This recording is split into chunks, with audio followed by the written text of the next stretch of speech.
Hey guys, how are you doing? So I've been lately asked this question. Um, I'm looking for on-site opportunities.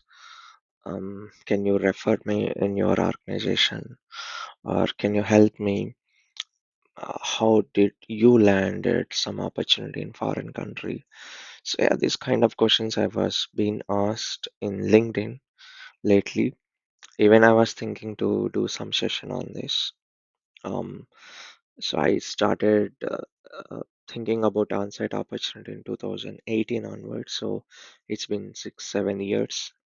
So I started gaining some information. I was searching all over the internet. Um, spoke with a lot of people around the world. Learned a lot. Researched over some countries. So what kind of options are there? How you can get an on-site opportunity? All that stuff. So whatever the information I heard or I have learned, the knowledge I gained, the expertise I built in the last 7 years or almost 7 years. So I wanted to give you that so that you do not need to struggle as I did. Maybe you will find out some opportunity or some leads, or at least this is going to help you to find it out. Okay. And I request you to watch this session completely, and if any question is not answered or if any gap is there, I didn't cover that, so then you can ping me that question, or you can, you will find me somewhere in social media, so you can reach out to me with that question. But please do not ask me questions without looking at this video. The only reason I'm creating this video is I cannot connect with everyone and spend 30 minutes or 1 hour with that person and answer the same questions which were asked by others. So to save my time, I'm creating this session. Hope this will help you. So what are the ways you can find, in abroad to get an opportunity for your career? So these are the options. I think these are the only options, uh, the way or how you can get an on-site opportunity. In case if someone or if yeah, you can include that as well as a comment, or you can post it somewhere, or otherwise you can inform me. I can cover that in the next session or something. Okay, but I think these are the options. So first one is masters, higher studies in foreign countries, then on-site from your employer, from your company where you are working. So direct hire with visa sponsorship means in a foreign country, the company, they can hire you directly with visa sponsorship, or direct hire but independent visa. So you will apply visa on your own, and then I'll cover what type of visas are there to get an on-site opportunity, and finally some notes for you. So masters, it's an easy option to get to have a career in foreign country. Trust me, this is the easiest option. Okay, I know full achieving this is difficult, but this is the best and easiest option. Why? There are no ifs, there are no maybes, there is no waste of time. If you decide to do masters in some foreign country, done. You go with the process, and if everything you fulfill, then you go to foreign country and you start pursuing your masters. There is no if and there is no maybe. You will complete the studies, and then you get the necessary visas, work permits, everything. But yeah, of course, it's not that easy to complete all these things, but there is no if, there is no maybe. Definitely you are going to have this foreign opportunities if you complete masters. Okay, so what are the countries? So in my experience or the knowledge I have gained, these are the countries I think mostly Indians are going abroad for masters. Of course, first option is USA. There is no doubt in that. Second is Canada. Of course, you might be knowing about these options as well. Then third option, I think UK. Don't consider that these are in orders. Not like that. I just have mentioned these countries, whatever I remember. Okay. Indeed, I spent some time in trying to remember if I missed any. I spoke with some of my friends.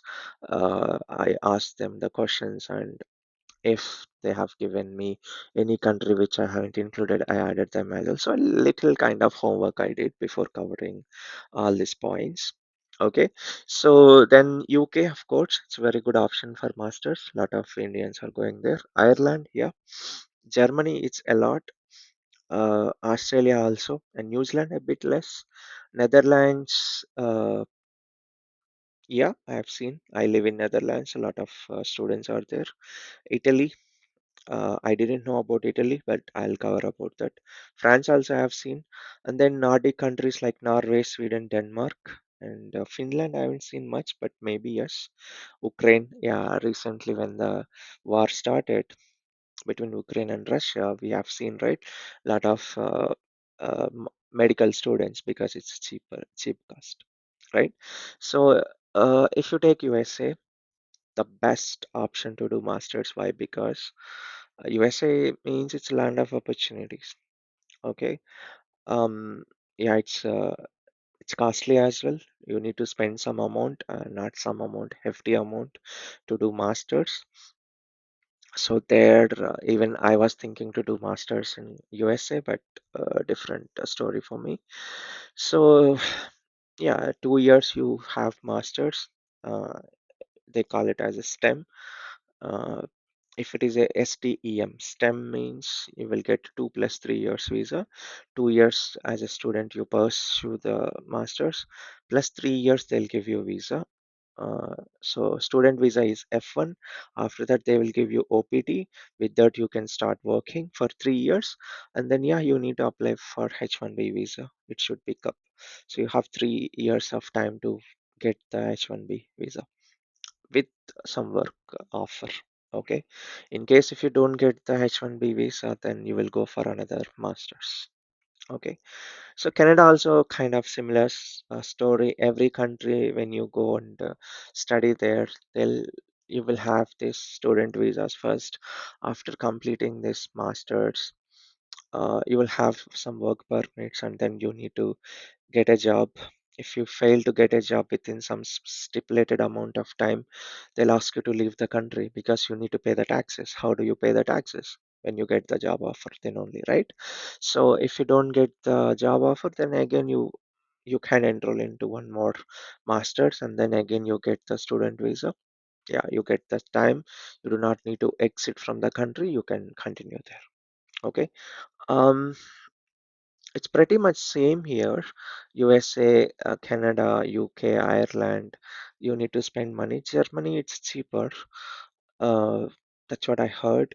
Even when I tried to go Germany for uh, studies, then yeah, it is bit cheaper. But the problem is you need to learn German language. When I was in BTech, I mean, I completed my engineering in 2013. So at the time, I used to hear some people who were interested to go there. They they needed to learn 200 words in German, but now it's not that story. You need to learn the language. Germany, even for jobs, it's language is important. Okay, Australia, New Zealand, English-based countries, so no problem. Australia, a lot of students are going. Yeah, there are also good opportunities. Netherlands, though it's a Dutch language is the one which is spoken here, but English speaking masters are there, but you need to pay. It's a hefty amount. Italy, even I didn't know. Lately, I came to know that Italy it's free of cost. The education is free of cost. They'll give you some scholarship kind of money. The college will give you some grants so or stipend. So with that money you can survive your month itself. It seems you can cover the expenses with the stipend college give you or some scholarships. Okay, so maybe it's too much to say or unbelievable, but trust me, it is the truth that you don't need any investment to do masters in Italy. Okay. Um, yeah, some investment you need for traveling, flight tickets, and this stuff, but living expenses you can cover with that. It's very good option. If you do masters in Italy or any other European countries, I have heard two stories. Italy and UK, they did masters in Italy and another one from UK. So after completing the masters, they can apply for a visa to Netherlands. They'll get orientation visa, which is 1 year validity. They can get a kind of work permit. Orientation visa is nothing but you can work in Netherlands. Okay, you can get into any job here you can search for. That's a very good option. In case wherever the European country you are doing masters, if you think that it's not a good market or whatever reason, if you do not want to continue there, then Netherlands is the option which has orientation visa for 1 year. So you can come to Netherlands, find a job within 1 year, and then we call it as HSM, high skilled worker visa, which is valid for 6 years. So if you get into that kind of job who will give you HSM, then 6 years you have the visa. Cool. Then France, I don't have much information, but I know a lot of students are there. Norway, Sweden. Sweden, I don't know much, but I think it's a similar story. But I lived in Norway, so I know it's free of cost. Norway, it's completely free of cost. Especially guys, if this video or this information is passed to some students, um, instead of going into software, it's better to go into oil engineering. They earn a lot of money, and Norway has actually unique kind of masters. Trust me, unique. I met some students. Even I visited NTNU. They called NTNU. That's the university name in Norway. It is there in Trondheim. Lot of branches. That's the only university I think it is there. Lot of branches is are there. So you can pursue your masters there at free of cost. They'll give you stipends. Even electricity is super expensive, so government will sometimes pay the monies to students so that they can afford electricity as well. So there is some red building, Samfudent they call. So it's a closed premises where students will be living in. It's very cheap there. Um, Everything you will have, restaurants, everything it seems. A lot of concerts will be happening there. Red building, Sam Food End. So inside that you get into live there. So if you go to Norway for masters, um, you only need to spend your personal expenses. But yeah, you get stipends that will be helping you as well. Sweden, I think the same story, and Denmark as well. Ukraine, I don't know much, but I heard that it's super less expensive for doing masters, especially in medical MBBS. So yeah. So anyway, these are the countries you can do masters. If you want, you can Google any other country, find it out, and scholarships are there. You need to do some background work for that, and if you get the scholarship, it's easy. Okay, so do not get excuse that hey, I don't have much money, my family is not that rich, we cannot afford money for masters. That's why I couldn't do it. Not anymore. You should not be giving that excuse. You need to find it out. There are a lot of countries which will give you the education at free of cost. And even some countries where they will give you a lot of stipends which will cover your expenses as well.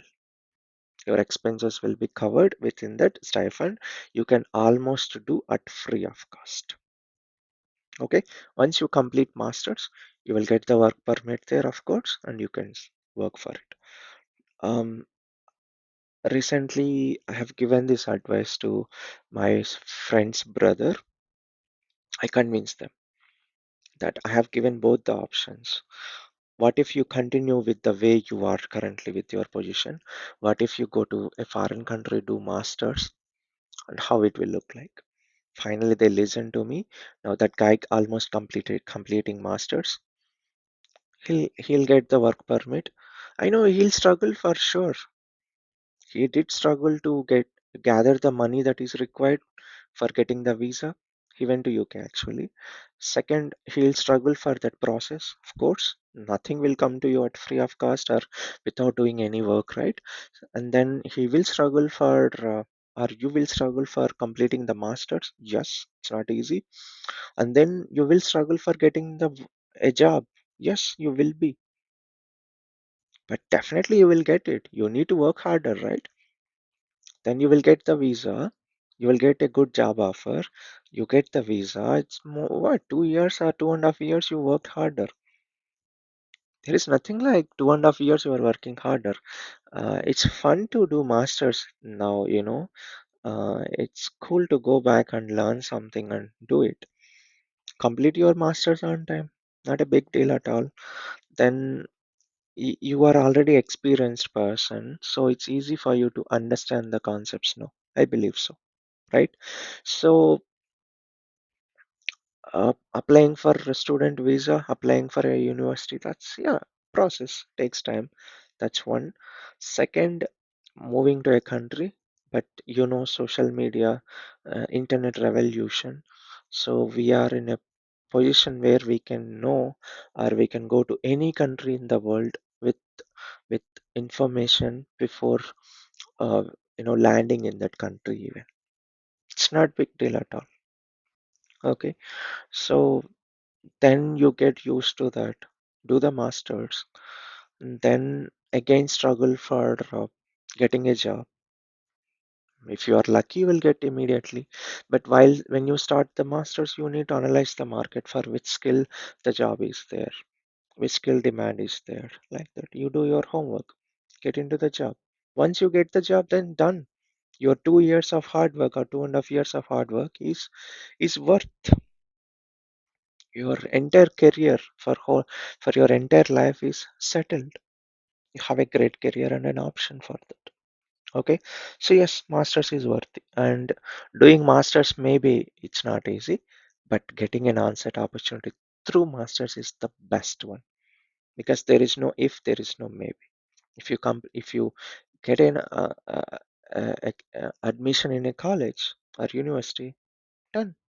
You go to that country, you complete the masters, you will get work permit, you get the job offer. Over. There is no if here. Of course, you will complete on time. You have to, right? If not, you will come. You will have some time to complete with another semester or something, right? So that's about masters. Next, onsite from your employer. This is also very easy, but there are ifs and maybes. Whereas in masters, yeah, of course, you have to, work harder for a couple of years. All this process, everything, finding a job on your own, searching there in a different country, right? I understand that, but there is no if and maybe there. But when it comes to from your employer, there are ifs and maybes. First of all, it's not like anyone can get an on-site opportunity in your company, right? There are some criteria. It's not like they can send everyone, right? They can send only some people. So when an Indian MNC get a project from foreign countries, right? So they'll have some positions as on-site, right? So some resources will be working closely with the client. They will be understanding their requirements and delegating that work, or managing or coordinating with offshore resources. That's the primary responsibility of on-site resources. Okay, so every company, they need to send some resources to their client site. So there they will be working closely with the client in getting requirements and identifying what are their business needs, and gathering all of the work, delegating and managing with the offshore resources. Okay, so it's not like entire team can sit at the client location. Some resources. Okay, and so you need to engage with your client. You need to talk to them. So it's not like they can send anyone, right? They need to see some potential resources. So it will have some prerequisites or criteria like your communication skills, your technical skills, your experience, your expertise, number of years, all that stuff they will see. And of course, I need to mention this politics. Yeah, it is there. Okay. I have worked with a lot of undeserving candidates who were in foreign countries. They were completely useless. We were in meetings. That guy sits in at client location, USA. So his team lead was giving some uh, work, a task to be completed. Okay, he was not able to understand, and I was driving that project, right? So I was talking to a lot of application teams. This application team is one of them. So I was the bridge between all application teams. So everyone was communicating with me all the time in that project. So whatever the team lead had explained the task, I understood that. Though I'm not from their application or their skill, right? Still I understood. This guy was not able to understand at all. So that guy called me, hey Krishna, what he was telling me, that guy, I couldn't understand anything. Then I had to explain him. It's not just one time it happened, multiple times it happened, and I was feeling very bad that these kind of moderns are going to on-site, whereas we hardworking and deserving candidates are not going. So yeah, I understand that politics are there as well. It hurts me sometime. It hurts you as well. But I suggest you to not to take that into into your core mindset. Let's not impact you. What we need to do is we should work harder, we should gain our skills and expertise and trying for the opportunities or whatever we would like to achieve. Okay, let's not talk about or let's not worry about other factors. Okay, we work harder and we will try to get the opportunities what we need. That's what I believe in. I suggest you to do that as well. Okay, I'll give you the tips. So anyway, coming back here, so onset from employer, some of the companies which will give onset opportunities are number one is TCS. Um, so I've seen a lot of resources going to foreign countries from TCS, a lot of opportunities. Of course, other Indian IT giants like Wipro, Infosys, HCL also they send. They have good amount of on-site opportunities. Cognizant is also very good. They send mostly to USA a lot and European countries as well. Okay, IBM, I didn't heard much on-site opportunities, but yeah, definitely there are there. My friend, he went to US from IBM. He settled there. Accenture, of course, lot of opportunities, on-site opportunities. Capgemini, of course, Deloitte, PwC, and other MNCs as well, who has Indian workforce a lot. I mean, in India, and who has a lot of clients across the world. Yeah, they'll send you to on-site. Okay, so how this will work? As I mentioned, it's not like anyone can get on-site opportunity for every kind of position. When I started my career 11 years back, 2013, I started my IT career. At that time, testing was a lot. Everyone was working in testing. Chennai, completely it was testing. Cognizant, TCS, all the companies who were, I mean, who has workforce in Chennai, mostly it was testing only. Okay, so even it when I started my career in 2013, I have heard from my friend as their friends in other companies as well. I think Tech Mahindra at the time. So these testing resources they got trained and then they deployed into a project, and within 6 months, 3 to 6 months of joining that organization, right? They moved to they were asked to go on site. Okay, so there they went to I think Singapore. I heard a lot. So yeah, they get good amount of salary there. See, in foreign countries, whichever I know, I'm not criticizing or I'm not comparing. I'm just giving the information. I'm not telling anyone is good or anyone is bad.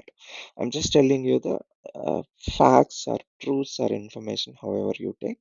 Again, I'm not here to judge anyone or to blame anyone. I'm here to just give the information. Hope you will understand. Okay.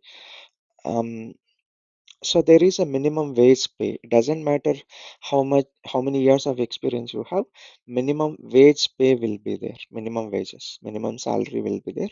So that's why though you are 3 months experience or 6 months experience, you will get good salary.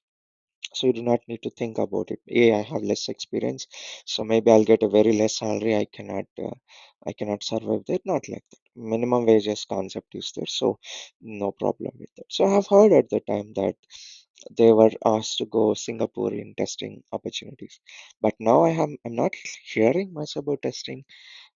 Even automation in testing also I'm not listening much. So I don't know what has happened to testing. So anyway, the point is that is changed.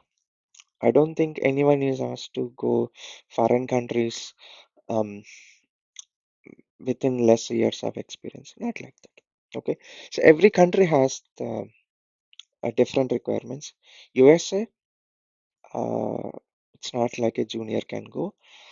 Senior resources only can go there, like team lead or senior resources. Close to team lead positions only can go to US. Not like anyone. And UK, mid level as well. 2 plus or 3 plus also can go to UK. European countries, there are no much obligations or criteria. If there is a position and if the resource is capable, I don't think there is a lot of criteria there. Only these companies imposes. And I have seen in live, in Cognizant, when I joined, along with me, one more resource joined. So there they asked, hey, we need resource for CA SiteMinder and some IAM tool. Okay, so then are you interested to go to Japan? He said, yeah, sure. And then, okay, fine. I'll send you an email to you. You say yes, then I'll process. They did, and he went to Japan. It seems immediately he went. And then I asked that manager, I have a question. I heard that when you join an organization, it is a mandatory criteria that you need to complete some years there, then only you will get the onset opportunity, and you need to submit that pay slips from your organization to the embassy like that. He said, no, that's not true. I have seen sometimes where the resource joined day one, and then he was asked to go on site in the second day itself. So I don't believe in anything. It's up to you. Every company has their own rules. Sometimes it may be true, sometimes it is not true. I don't know. Again, I don't want to create any conflicts here. I'm just telling you to try harder. Okay, before I came, I went to a foreign country. I asked one organization that I want to go on site. I'm ready to do anything for it. I work harder, and I did actually. The project was drowning, sinking actually. They didn't have a good resource at all. The client was escalating a lot. Then I joined and I fixed everything within couple of months. I closed their work, which were pending in years, in couple of months. Everyone recognized, but when it comes to onset opportunity, they were not helping me. They said like you need to complete 18 months or 2 years like that. It's a policy.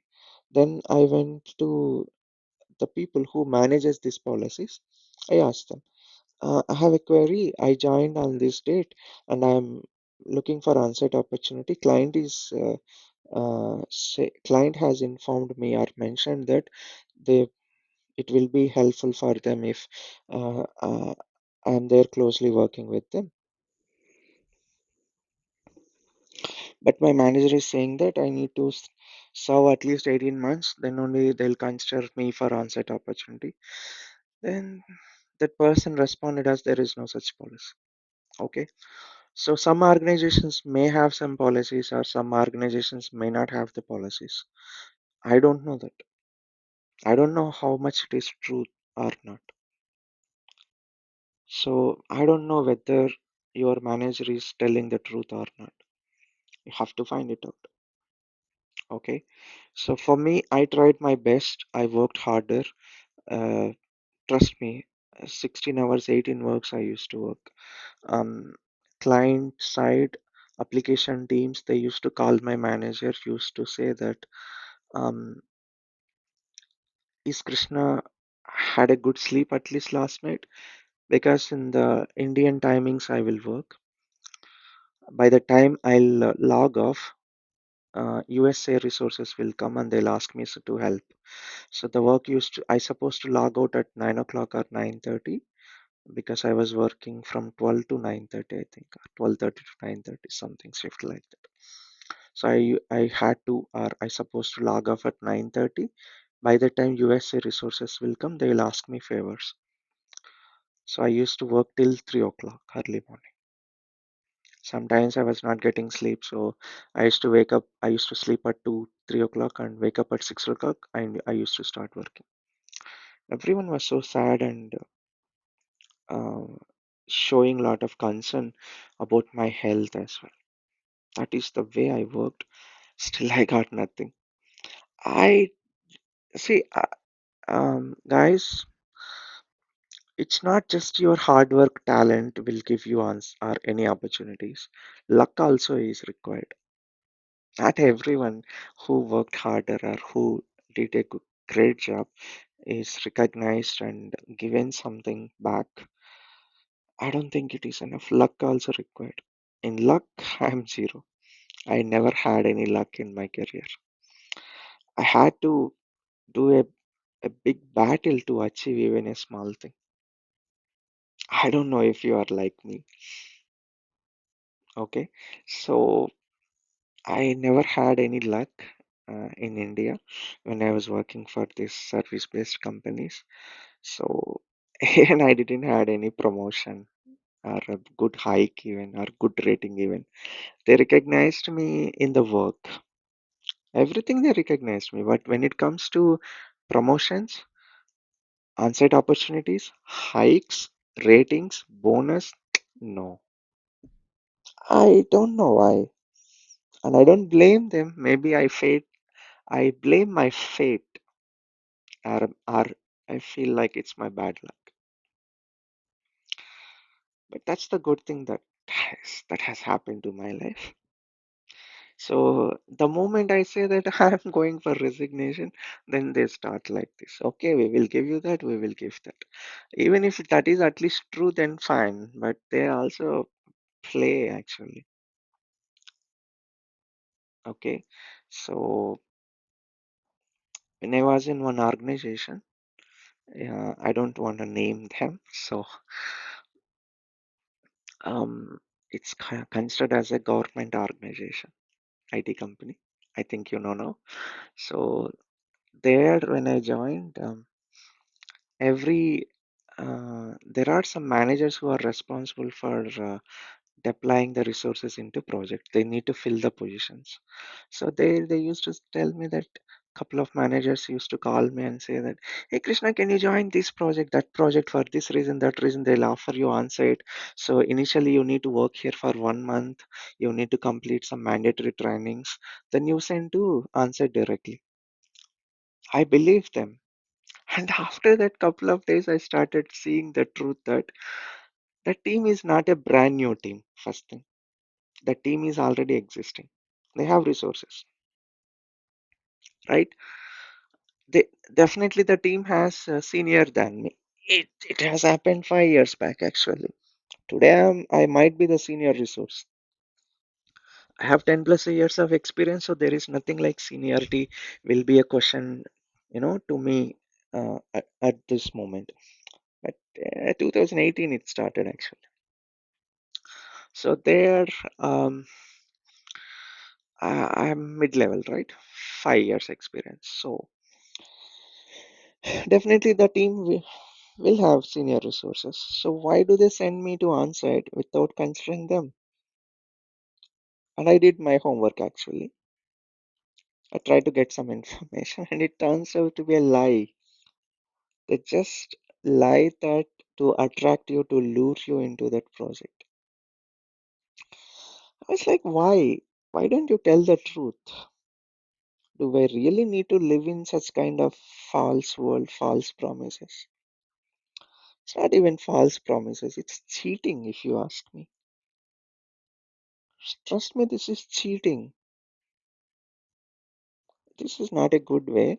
You tell them directly, this is XYZ project, this is good for your career, this is what it is, and these are the opportunities or you might get it in future. Encourage the resources, tell them the future, give them some strategy. What will be the future if the resource accept this project? But they don't. I was fed up with such kind of people. Now, today I'm not in touch with. mm I'm in touch with very less colleagues in my previous experiences, very few. Because if someone does these kind of things, I don't be in touch with them. For me, it's raw and rustic, transparent and honest. Trust me, it's yeah, truth is better than giving false promises or lies. Okay, so at the time I was given a hope of sending me to onsite in 2018, but it didn't happen. So there I got this thought that okay, why should I depend on these companies? Why can't I go independently? Why can't I try on my own? That's where the seed planted in my brain as a thought that let me go onsite independently. Let me not depend on any MNC I was working in India. Okay, why? I'll give you the reasons. There are pros and cons for everything. Trust me. Okay, so if you go onsite from your employer, you might need to come back when there is no requirement, or there will be rotational. So you have to serve there for 6 months or 1 year. You come back, so another resource will get the opportunity. Okay, and you might need to please a lot of people. It is there some places I heard that. And of course, politics, right? Okay, so since a lot of people will might listen this session, so I don't wanna talk about the shit which has happened, which might be happening even nowadays. So that's why I'm using just the word politics to cover all of them. I didn't want them in my life. Whatever the um, stand I'm taking, I should be responsible. Whatever the decision that should be influenced or taken by me, not by anyone. So if I want to continue in onset, I would like to continue. If I don't want to continue, I'll go back to India, and that should be my decision, not by some on-site coordinator, not by my management in India. No, I didn't want to. So a lot of reasons, not just them. So that made me to think about let me go independently. Okay, so now direct hire from foreign countries. So which countries will give you visa sponsorship? So European countries, it's very cool. Europe is very cool, very well work-life balance. Nice people here. You will love it living here. Netherlands is the best country in my opinion because though it's a Dutch country, still English is used a lot. Very friendly people. You loved Netherlands. I'm loving it, and visa processing is very less time, business visa, and it's trust me, in Europe, Netherlands is land of opportunities. Okay, lot of nationalities are here in Netherlands. I think maybe almost all the nationalities are here. That's what I like. So whenever I go to some busy uh, railway stations, I feel uh, I'm looking at or I'm seeing people from all over the world. That's nice thing. Germany, it's also great, but the problem is language barrier. When I wanted to go Germany, Germany is the country which I consider. Germany was the country I considered to go foreign independently because at the time A1 language was asked, even that was not mandatory. But when I 2019 actually, I was trying to go there, so they made B1 level as mandatory. So you need to learn German. Austria is same like Germany. There also you can go independently. Not, I mean, visa sponsorship. UK also gave you visa sponsorship.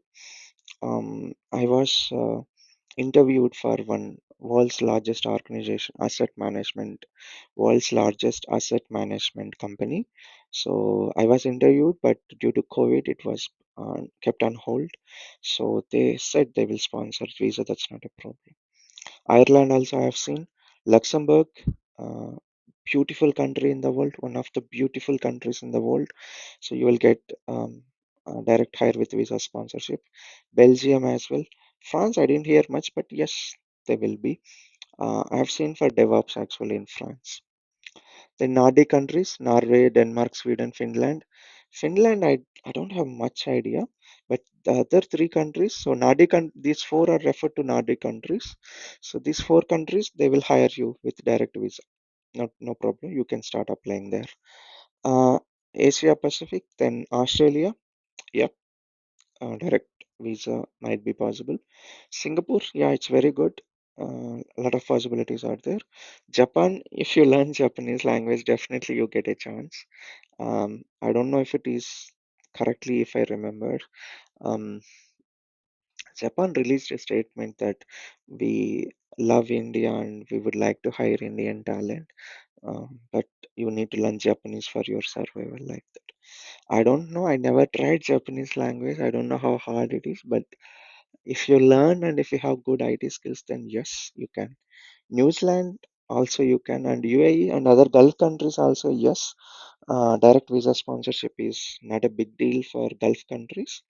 Okay, so there are some very good uh, qualities in some countries. Like if you go to Gulf countries like UAE, like Dubai, all these places, right?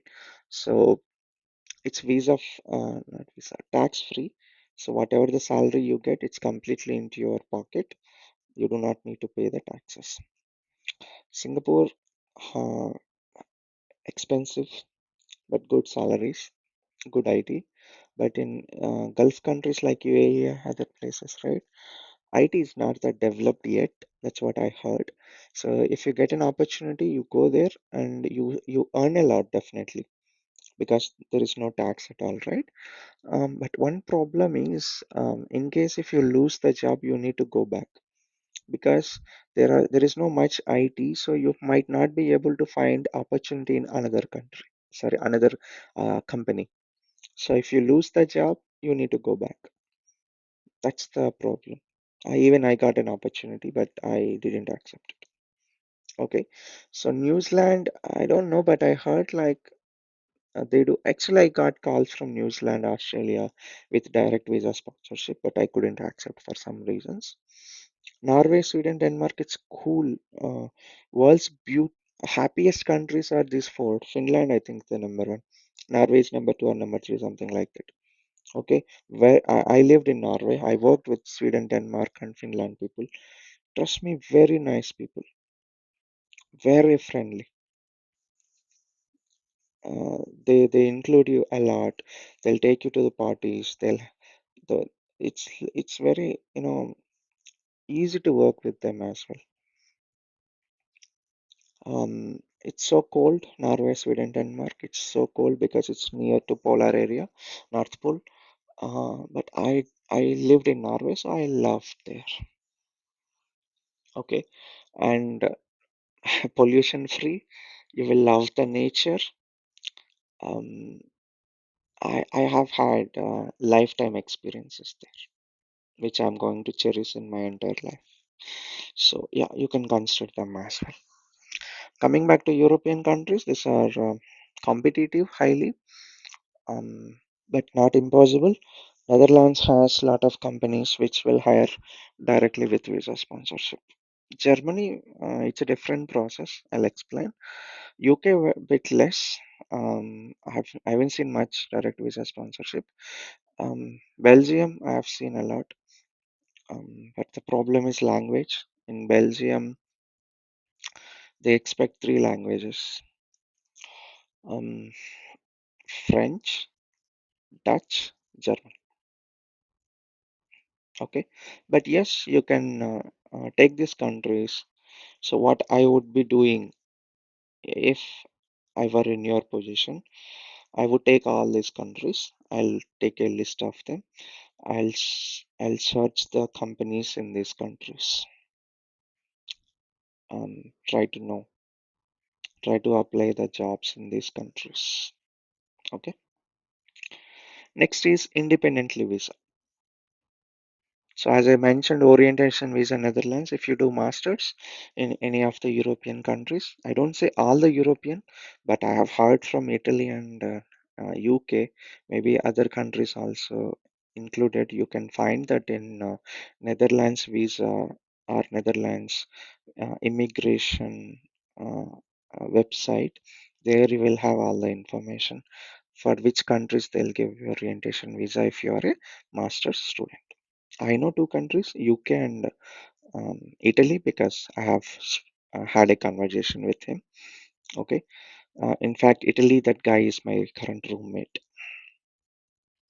So he did his master's in Italy and he took orientation visa. He moved to Netherlands. He struggled. He worked harder. He did some part-time jobs and finally he found the job which he loves and he got full-time opportunity and his visa also changed to HSM from orientation visa to highly skilled migrant visa, which is valid for 6 years. I'm very happy when I see him for the hard work he did. He didn't stop his um, goals or his dreams because of financial things. He did his homework. He went to Italy. He completed masters and he took orientation visa. He came to Netherlands, worked harder. He accepted part-time jobs because he needed to survive, and still worked harder to get full-time opportunities. And he did. So whenever I see him, I feel very happy, and I take him as inspiration sometimes. You should also. Next is job seeker visa Germany. As the name indicates, you can apply for job seeker visa. It is valid for 6 months. I was trying for this only in 2019. So my story is different. So Germany offers you job seeker visa. It is valid for 6 months. So you don't need any job offer. You can directly move to Germany, search for a job. You need to get a job within 6 months. I'm not sure if you can extend this visa staying in Germany. I don't know that option. I don't remember actually. You should check it out. So you need to get the job within 6 months. Once you get the job, take the offer letter, go to em, immigration office or embassy. There they will give you work permit. Some process will be there. They'll give you work permit. You can live and work in Germany. Okay. Austria also same thing is there. Austria has a skilled visa as well based on points. I think so. UK skilled visa is there, um, but I don't know much about it. They might give or might not. I heard that it was there a couple of years back. You should check it out. If not, then there is no independent visa. Australia has skilled visa. Some rare skills, um, you can apply for it. You can directly go there and then search for a job, something like that. Canada PR visa. It's not like without a job offer you go there. So you can talk to consultancies. So how it will work? You what can I say? The consultancies have information, or they did uh, tie up with some companies there in Canada. So um, they will arrange an interview for you. They'll take the interview. If you are good, they will hire, and then you can apply visa on your own. Okay. So actually, this PR visa, actually, guys, whatever I'm telling, 100% may not be true because these regulations will change, right? It's been couple of years since I've been checking it out every country, correct? So at least I'm giving you lead. So do not take whatever I'm telling is for granted. Maybe little bit regulations or conditions have changed. So go there and check it out. Okay. So Canada also you can apply visa actually independently. You do not need to go with consultancies. Something sax and visa, something I don't remember that word as well. So you will get the visa. Once visa is given to you, then it seems you get the interview calls directly from the website. It's not like you need to apply even. You will get it. It seems okay. So, but the problem with Canada is, I'll explain in a bit. So, USA it's a H1B. There is no other visa you can connect with consultancies. They'll apply on behalf of you. Okay. Next, some visa information for you. So in Europe, most of the countries they call it as a, of course, work permit, or some will call skill visa. HSM means highly skilled migrant visa in Netherlands. So it's in Europe, it's very fast. 2 weeks to 3 months processing it will take. It won't take much time. So as I said, uh, business visa you need to get, right? Work visa you need to get. So Netherlands you can apply, you cannot apply independently for some visa. It's not like that. Netherlands you can apply for any jobs and see if they can sponsor you. So uh, if there are companies which will sponsor, so there it won't take much time for visa to be processed. Within 2 weeks to maximum 3 months the visa is allocated to you. Germany also same story. So, but for Germany, it's not like German companies won't sponsor visa. Actually, they won't. It's nothing like they need to sponsor even. So what they do, they'll say like if they are okay to hire from India or any different country. So what they do say, they say like, okay, if you are selected for the interview, we will give you the job offer. Once you have the job offer, you can apply for uh, blue card. Okay, so if you do not have any job, then you should apply for job seeker visa, which is valid for 6 months, and then you go there and search for a job in Germany. Once you get the job, then you will convert it into work permit, which is called as blue card. I think so.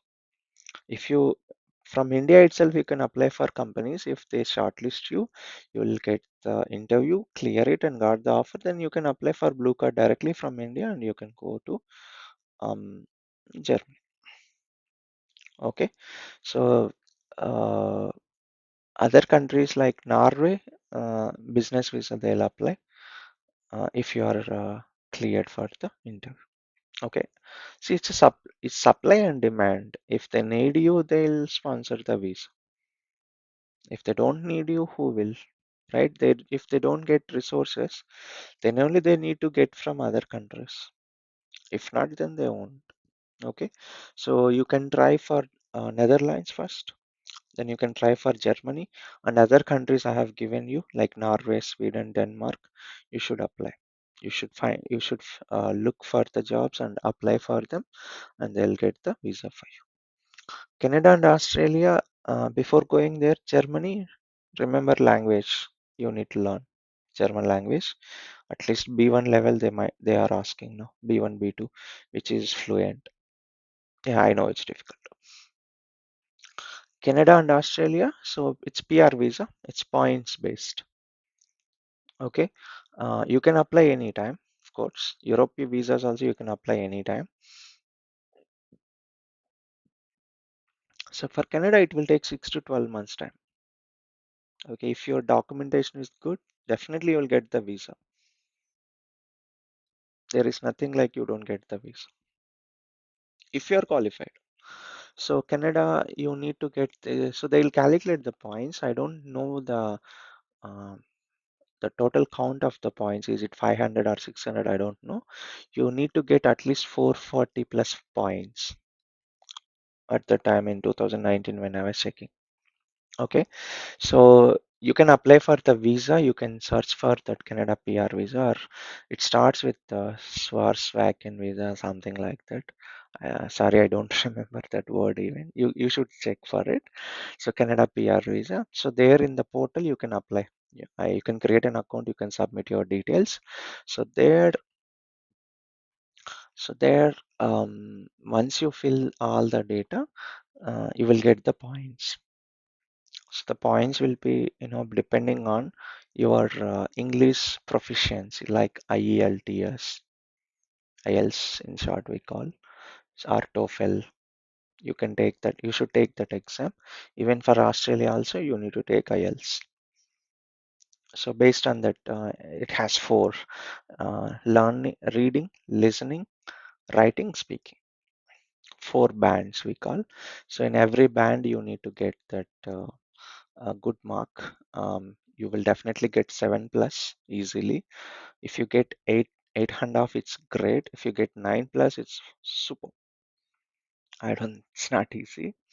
So you need to prepare harder for that. So if you get that IELTS uh, good score, plus have you done masters in USA or Canada? That will give you good points. If you have experience in IT, that will give you good points. Are you bringing family? That also has points. I think if you go single, you will get more points, I think, or reverse maybe. Then are you younger than that? Are you less than 35 years old or not? If you are if you're 35 plus, you lose the points. Within 35, you get more points. Okay, so like this. But it was easy, in 2016-17 at that time. But after that, in USA, green card is not easy. It's increased. So a lot of people migrated from USA to Canada. Because of that, it's difficult to get the points. I tried harder. I filled a lot of times, not a lot, couple of times I filled the application. I was not qualified even. So I dropped it then. So you need to check it out. How many points you are getting. Okay, so there are a lot of people who maintains YouTube channel. Actually, one Canada couple, they did this video. They said like their journey, how they moved from India to Canada with this PR visa. So they say like, do not go to consultancies directly, because of course it's you need to depend on consultancies for what? They know what documents needs to be submitted, right? So they'll submit the documents. So it's good if they do. In case if you miss some documentations, if there are mistakes and if you are not qualified, then you need to wait for next 1 year, right? That's why. Here I have written as you can apply anytime. I don't think it is true, sorry, for PR visa. It's not like you can apply anytime. You need to check that timelines as well. But anyway, the point here is that once you apply visa, it takes 6 to 12 months to process, right? So in case something is wrong, if it is dropped in the middle, it's a lot of time waste, right? That's why. Okay, so if you go with consultancies, some access consultants, I don't want to name them exactly. So You get a lot of mails from them. Even I try to connect with them. So how it will work like, they'll say like, okay, get me your resume. I'll screen your resume. For that, you need to pay me X amount. As if we don't know our resume, are we qualified or not. They'll say it seems. After that, they'll say like, we will apply this much amount you need to pay. Yeah, yeah, you are definitely qualified. The Canada is looking for resources like you. I see them still. They you know put um, posts in LinkedIn, Instagram, Facebook like that. There is millions of not millions, by 2030 there will be a million jobs available, but there are lack of resources. This country is looking for this many resources. They will be putting the post like that. A lot of people message them as interested like that, but don't trust them, guys. Okay, why? See, when you take Canada PR visa, you are not qualified. I don't think we are qualified anymore. Why? Because I told you, no, there is a flow from USA to Canada because they don't get green card in USA. So a lot of Indians decided to move Canada. They did move. If you think that what I'm telling is wrong, please correct me. I was not in US. I have not seen while the people are moving to Canada, right? I rely on a lot of news or articles I have seen or some statistics. Okay. So in case something is wrong, what I'm telling, please correct. Okay. But as far as I know, a lot of people moved from USA to Canada. So because of that, they changed this criteria as well a bit. If you did a master's in USA or Canada, you get a lot of points. Obviously, we haven't done. If we do masters in Canada or USA, then why do we apply for PR visa from India? Right? We already there, so that's where you lose the points. Do you have experience in USA or Canada? IT experience. It means that you went as an on-site to USA or Canada. You worked there for a couple of years. Then you will get more points. So masters and IT experience in USA or Canada. Okay. So a lot of people. Uh, Sorry for this statement, but I think it is truth. But I'm really sorry. I'm apologizing in advance. Not to hurt anyone, but it is the truth that people who wanted to go US couldn't go US. They'll go to Canada. That's the truth I heard. Okay. So then, Canada, it's not that easy because it's highly expensive. And of course, competitive salaries also. Okay, so after working there for a couple of years, there are some visas starts with T1 visa something. You can move to US also, and again it's near polar North Pole, so it's highly cold country. Uh, so in India, we never see the weather condition to go outside. Correct? I don't think so. We see the weather condition to go outside unless sometimes if it is a heavy storm or hurricanes, right? Then only we will stay back inside house when we get the news, but we don't see the weather, we see the news, right? But in Canada, you have to see the weather report because it's high. Snow will be there, it will be snowing, so that's how it is. But Canada, our Indian population increased a lot. So I've heard like Canada, half of the country is vacant because of this North Pole, freezing cold there. So they invite a lot of immigrants.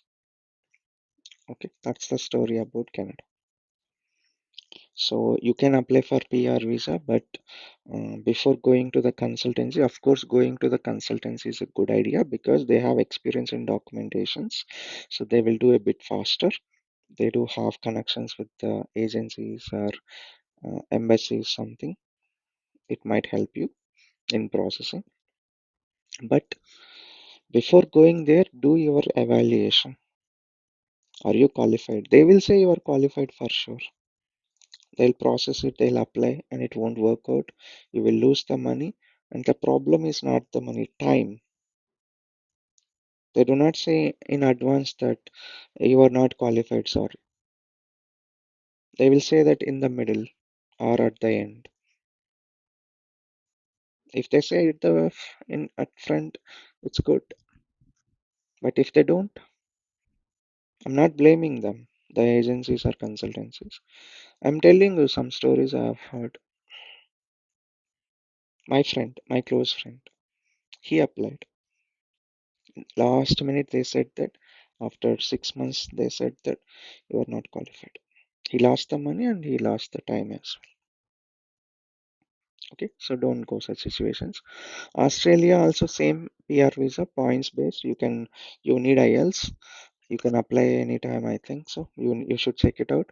But Australia has skilled visas as well. For some special skills, they have a separate visa. You can apply for it. And again, for every visa Australia, you need IELTS. Though you have a lot of years of experience, still you need IELTS English exam you need to take. So you need to prepare. For me, it was difficult. Even I purchased IELTS book and I was trying to learn. I was trying to practice for the exam, but I think I studied for a couple of days and after that I didn't touch the book even. I have given to someone else. It's not easy for me, English especially. I don't have interest in learning English. So, but if you are considering Canada or Australia, you need to go for IELTS. Okay. Next, finally, USA. USA has two type of visas which we will look for work related, H1B and L1. L1 visa, it can be applied anytime, but it is only for managers. You cannot apply independently, I think. It's not like you can apply independently. So your employer should apply for it. Anytime they can apply, you will go as a manager to onsite. H1B is a lottery based. Uh, of course, all the resources, all your friends or colleagues who went to US are there H1B. Only managers they use L1. Some managers uses L1 who couldn't get into H1B. So H1B is a lottery based. Every year once they do this visa initiative, right? So every year February you need to submit the application.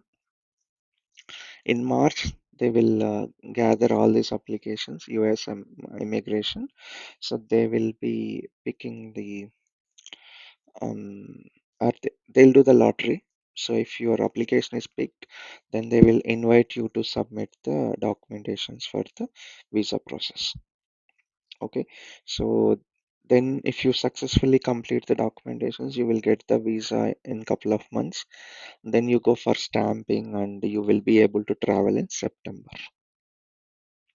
Okay, so meanwhile, if uh, someone is not um, able to submit the documentations, or some people um, dropped the plan, they didn't submit the documentation at all.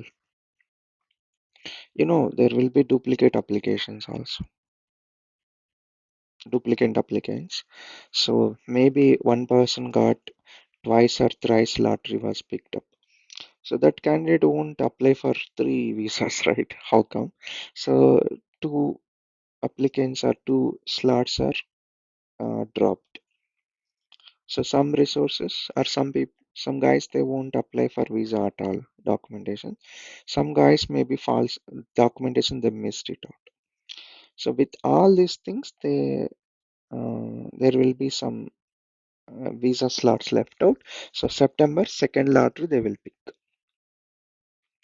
So if you are lucky, lottery you might be picked in the March itself. If not, September second lottery. If you are not picked up, then you need to wait for next year.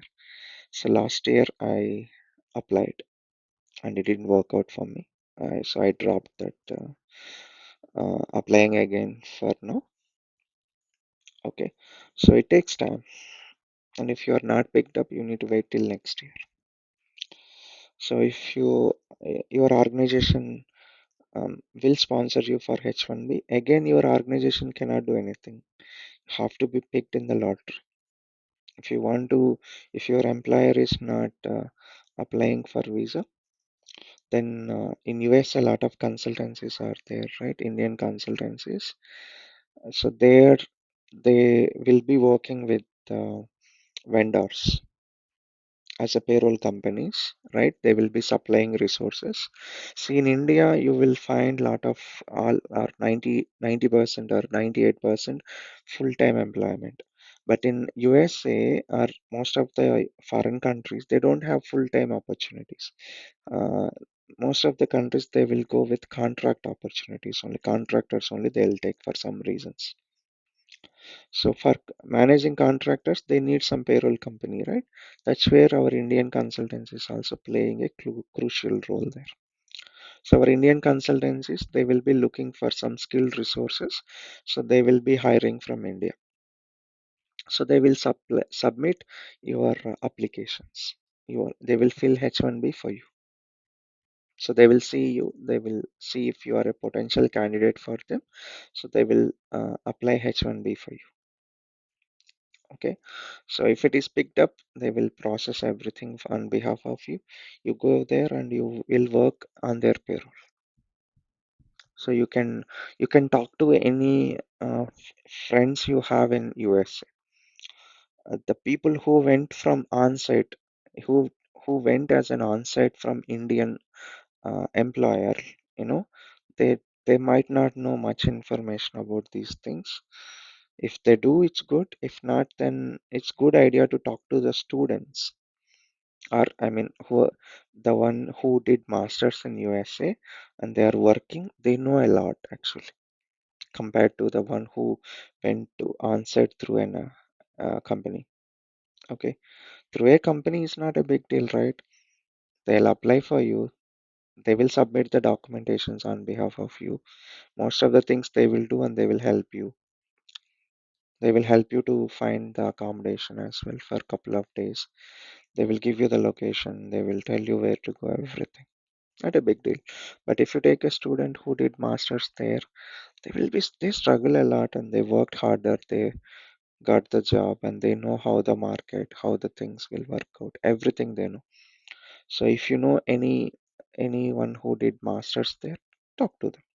They will give you the leads. Some consultancies they can apply visa for you. So once the visa is picked, I know one ex-colleague of mine. He told me that he applied visa through a consultancy.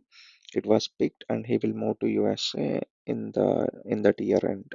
He did move. I have seen his profile in LinkedIn that he moved to USA and he was searching for a job. Of course, he is already experienced, so highly skilled, so he got job there. Okay, so that is how it will work with US. Out of all, if you wanna earn a lot of money, competitive market, USA is the best choice. But know that USA is already crowded. A lot of Indians are there, and recession also there. But it's every time recession will be there, not a big deal. I suggest you to not to worry about recession. The recession happens only in product-based companies most of the times. So two reasons the recession will be there. One, they will they will think that to start a product like artificial intelligence AI product. Google recently laid off entire Python team, right? So they will think about a product. They hire some developers. They will initiate the work. In the middle somewhere they'll realize that this product is not required anymore. We are dropping it off. Or they think like once the product is completed, there is no need of these developers, so they will drop it off. That's one reason. Second reason is they want to show the profits to the stakeholders. They will they have to give some strategies. So at that time they will be reshuffling. So they will remove the resources just to showcase the profits. They will cut down the resources. After couple, further they will give hefty amount to the employees so that they will leave the organization without making any noise because they were forced to leave, right? After that they hired back even couple of months later. So again, what they do, they will initiate some um, opportunities, some ideas or some strategies. They will create the jobs. They feel like they need resources. Again, they will hire back. So it's a game, guys. Recession is not something that is happening now. It's been there from the beginning. Recession is there. You don't need to worry about it. What you need to do is try to be in demand. No one should touch you. Even though if they don't have job for you, still they should retain you because you are a great resource. If they if they leave you, they should feel like it's a huge loss for them. Okay, Europe, it's not competitive, not highly paying even. Decent pays are there, but it's more of work-life balance. You will love it. You will have a great life. Okay, there will be some more visas which might be helpful to you. I cannot cover everything because I'm not God, right, to know everything that exists in the world about these visas and countries. I suggest you to look into the countries. You can search for any country and ask ChatGPT. It will give you list of visas available in any country. See the criteria. Are you eligible for that? Then apply. So some final notes for you. Trump effect. So in 2016, when I joined IBM, I was having lunch with some colleagues. So there I mentioned that I wanted to go on site. So then one colleague, she messaged me that, are you looking for on site? Yes. So then she suggested me that create your profile in Seek, S-E-E-K, seek.au. It's an Australian job site like Naukri in India. So you fill your application or create your account here. Some of my juniors, they are my team members, so they got calls directly from Australia. They hired you. Even in 2018, as I mentioned, right, I wanted to go on site. I started applying to a lot of countries. So everyone responded back like, Krishna, your profile is impressive. We would like to hire. But currently, this opportunity cannot sponsor you visa, you know. But I remember, because you are highly talented, I can see in your profile. I will definitely consider your profile when there is an opportunity, if that can sponsor visa. Australia, a lot of uh, companies responded to me like that. Even Indian consultancies responded to me that, Krishna, we wish that we can sponsor visa, but we are unable to at that time, because we see that you are a very good candidate.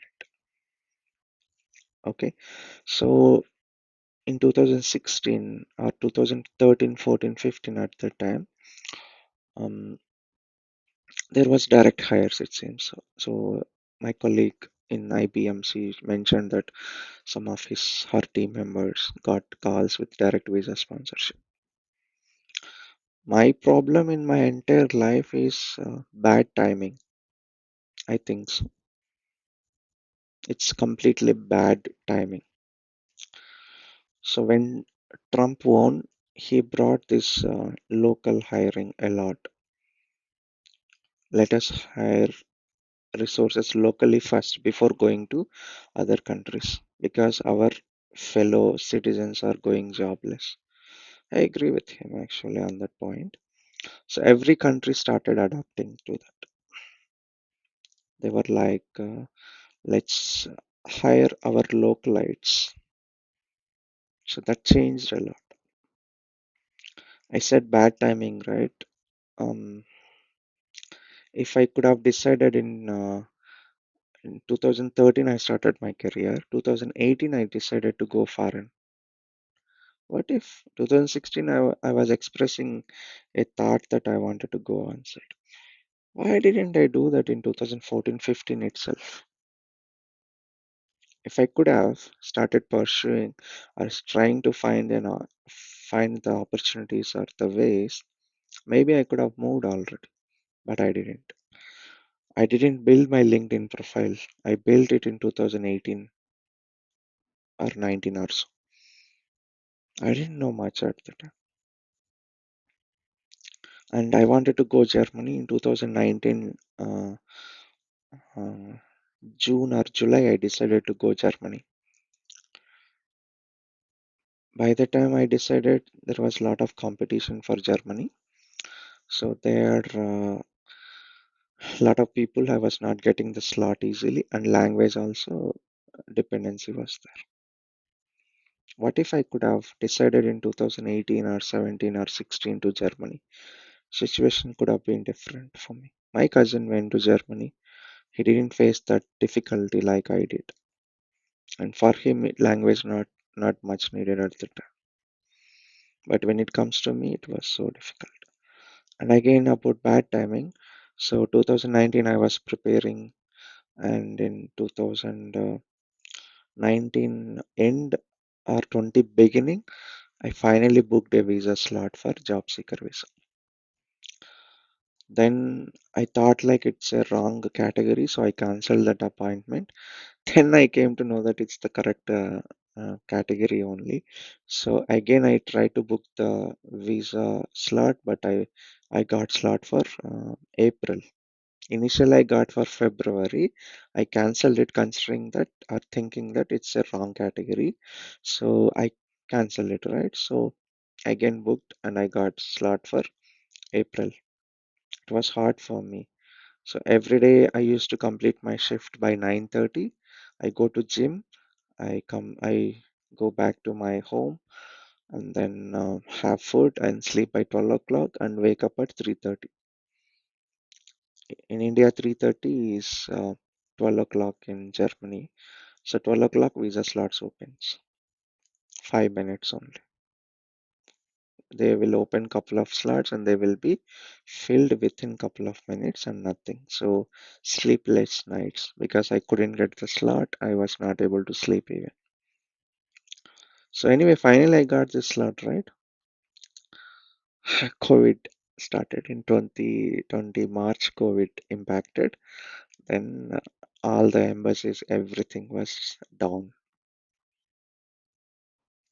So everything is bad timing in my life. But COVID changed the world, the landscape actually. So if there is an opportunity, they would like to hire locally, every country. They would try to hire local candidates. If they don't find local candidates at all, then they might think of candidates from other countries because it includes visa, relocation cost, takes time for them to settle, all that stuff. Okay. Instead, if they hire a resource from local country, they don't need this hassle bustle, right? That's the reason. When I was applying for Germany, I used to get a first call like, super profile Krishna, you are looking a great talent. We are happy to hire you like that. I'll schedule the first round interview. That's how HR responded. Then within the day end, I mean same day end of the day, I got a mail that you are not shortlisted because of you're not qualified, your skills, experience, expertise, something. I was frustrated once and I responded back. You can say this as we found a local resource. We are going with that resource. But do not uh, question my expertise because I'm one of the best resources or talented resources in the world. I'm one of the talented resources in the world. I believe so.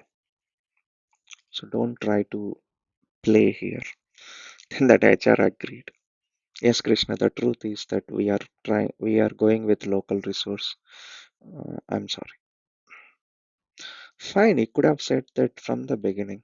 Other HRs or other recruiters as well. Because I was losing my confidence on me. Am I doing something wrong?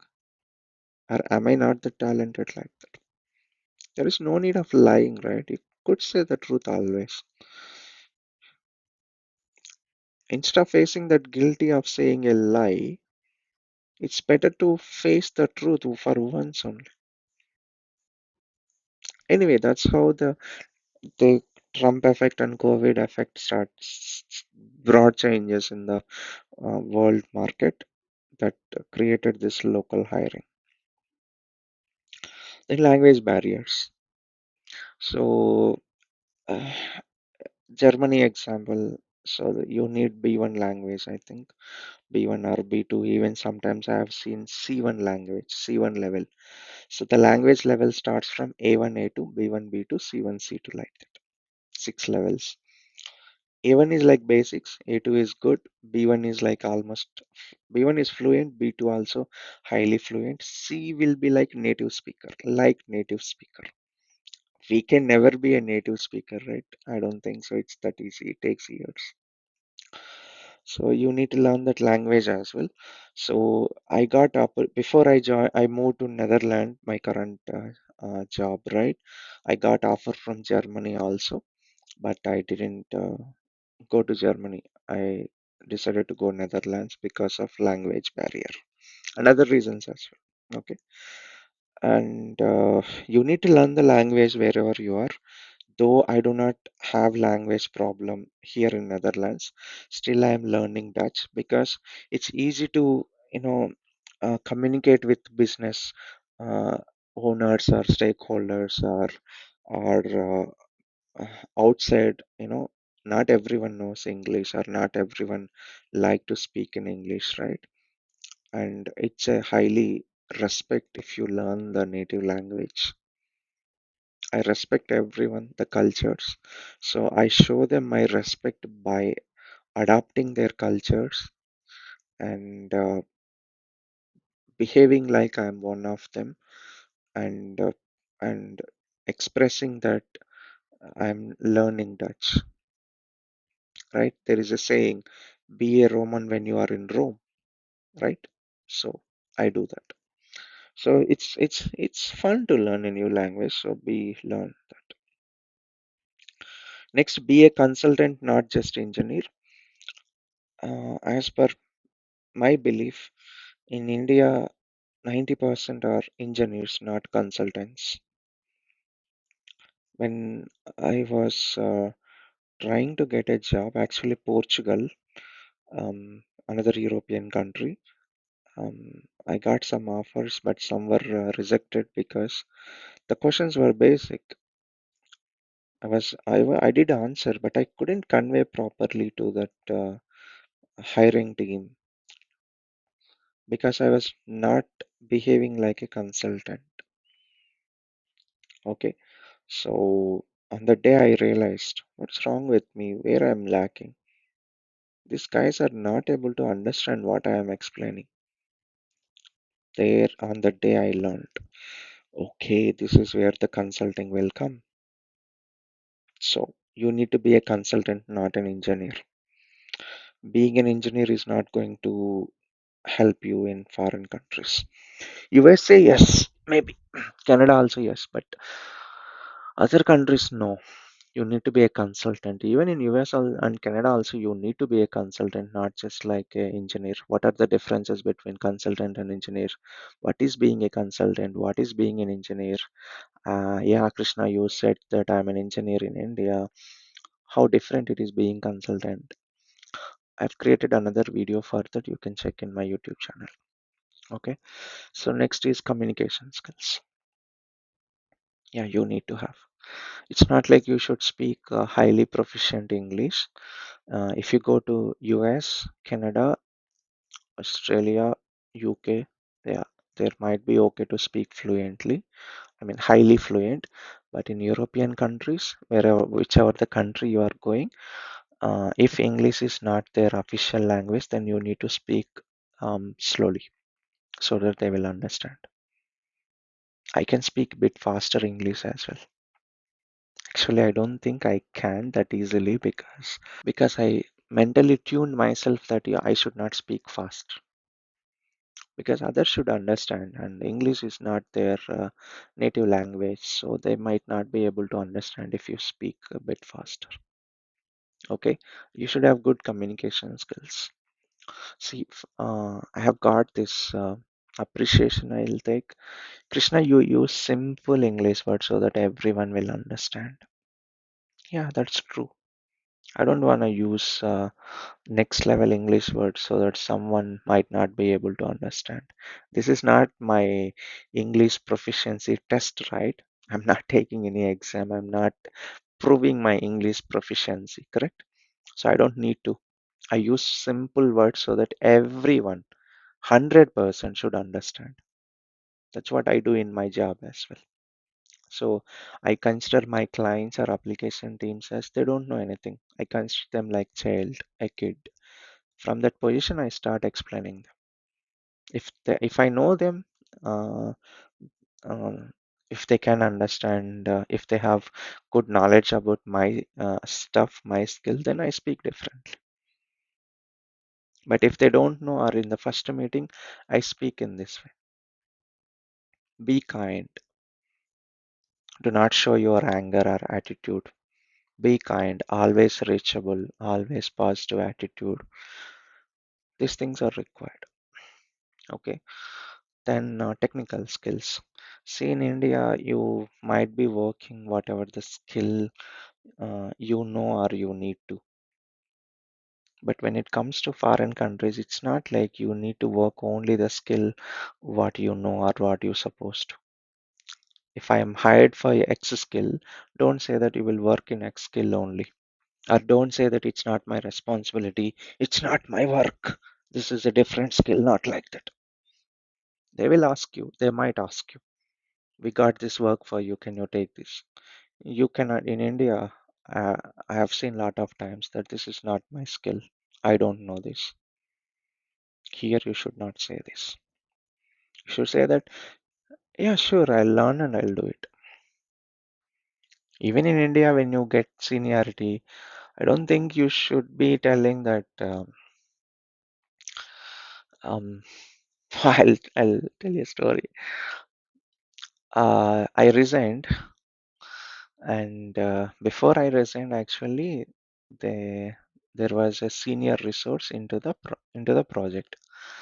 That guy was the kind of team lead because everyone left in the team. So for him, all my work was allocated. He was telling all some, you know, nonsense like, yeah, I can do, I can handle, not a big deal, everything. Next day, like, how can I do all this work?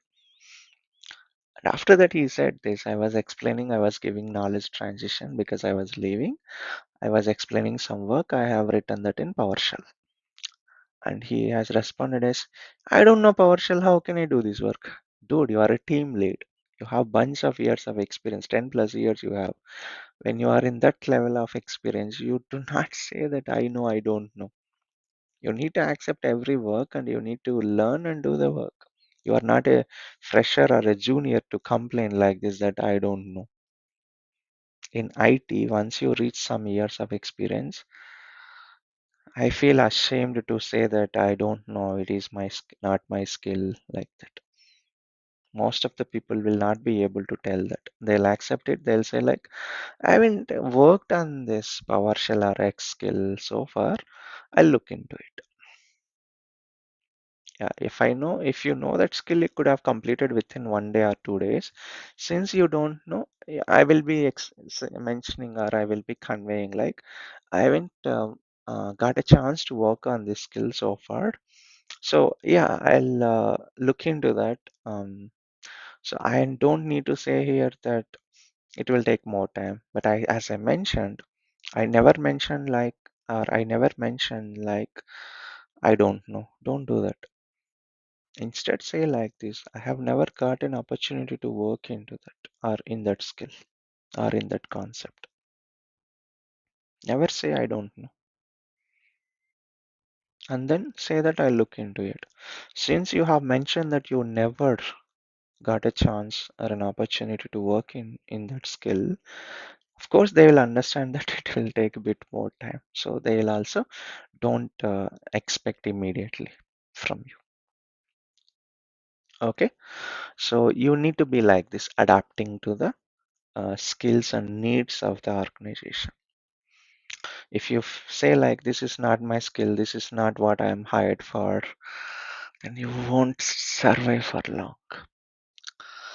Then at least you need to have 5+ years of experience. That's highly required. Why?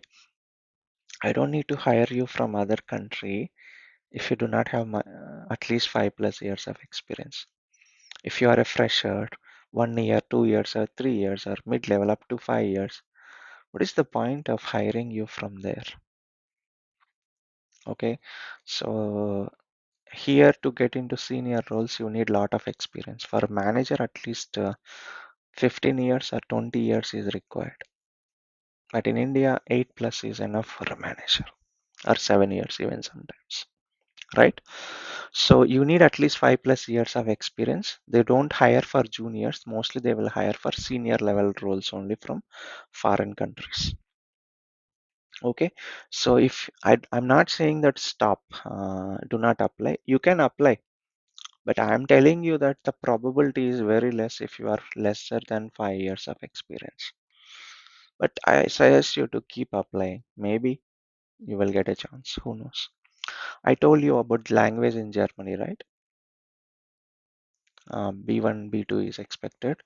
So when I was talking to my friend, she was telling that her friends just applied for an opportunity in Germany. They got offer, and then they applied for a visa. They got it. They moved to Germany. They didn't learn language even. They are not asked to learn language even. Two things I will comment here. One, maybe my friend doesn't know exactly what has happened with their friend's job search. Okay, because when you go to embassy, they don't speak in English. They'll speak in Germany only. So you need someone who knows German there. It's not that easy. Second, maybe they didn't need any German. They got into the offer easily, but it's luck, purely luck. Whatever I'm telling is may not be for 100%, right? There will be 1% or 10% that brings out of luck or something differently. Okay, but majority is like this. So 5+ years of experience is what I think is required. Otherwise, they were the recruiters are less likely to consider your profile. Okay, so they think that highly experienced resources knows how to deal as a consultant. Okay, so that doesn't mean that if you are lesser than 5 years, like 4 years or 3.5 years, I'm not saying that don't apply. Apply, but be prepared that the possibilities are less when you are applying directly. Um, or I would say like up to 3 years, I don't think there is a possibility. Or up to 4 years, I don't think there is a possibility of hiring you directly to European countries, unless it is to maybe Gulf countries. You might get you get a chance maybe. Definitely there are, I think so. Unless if your company is sending you directly to different countries, maybe. But anyway, I suggest you to not to stop applying directly to any jobs, but be prepared that experience also matters there, number of years. So two uh, um, women resources pinged me in LinkedIn. Ladies ping me. Hi Krishna, can you refer me in your organization? I have 2.5 years of experience in SailPoint or some skill. Dude, that won't work like that. I'll answer that in a bit. So experience also matters here. So be ready that you might not be considered because of your experience so that you don't get hurt. Okay. Next is apply through LinkedIn. Ask for referrals and be active in LinkedIn. So Naukri is maybe for India. Even for India, I don't recommend Naukri anymore. LinkedIn is where I apply for jobs. I stopped using Naukri long back. LinkedIn is perfect. Why? See, in Naukri, your resume will be there, nothing else. Okay, but in and you can apply for jobs, but you cannot see the recruiters, all that stuff, right? LinkedIn is different. So in LinkedIn, you can apply for any job, and easy apply will be there in LinkedIn. Lazy apply means you do not need to fill lot of data going to their website. Easy apply, just to submit your resume. Then you can see which recruiter posted for that job in LinkedIn. You can connect to that recruiter. You can follow them, or you can send a request. If they accept, you can message that I have applied for this position. Please uh, look into my profile and let me know if it suits for your organization. So the recruiters will might consider your profile because you reached out to them.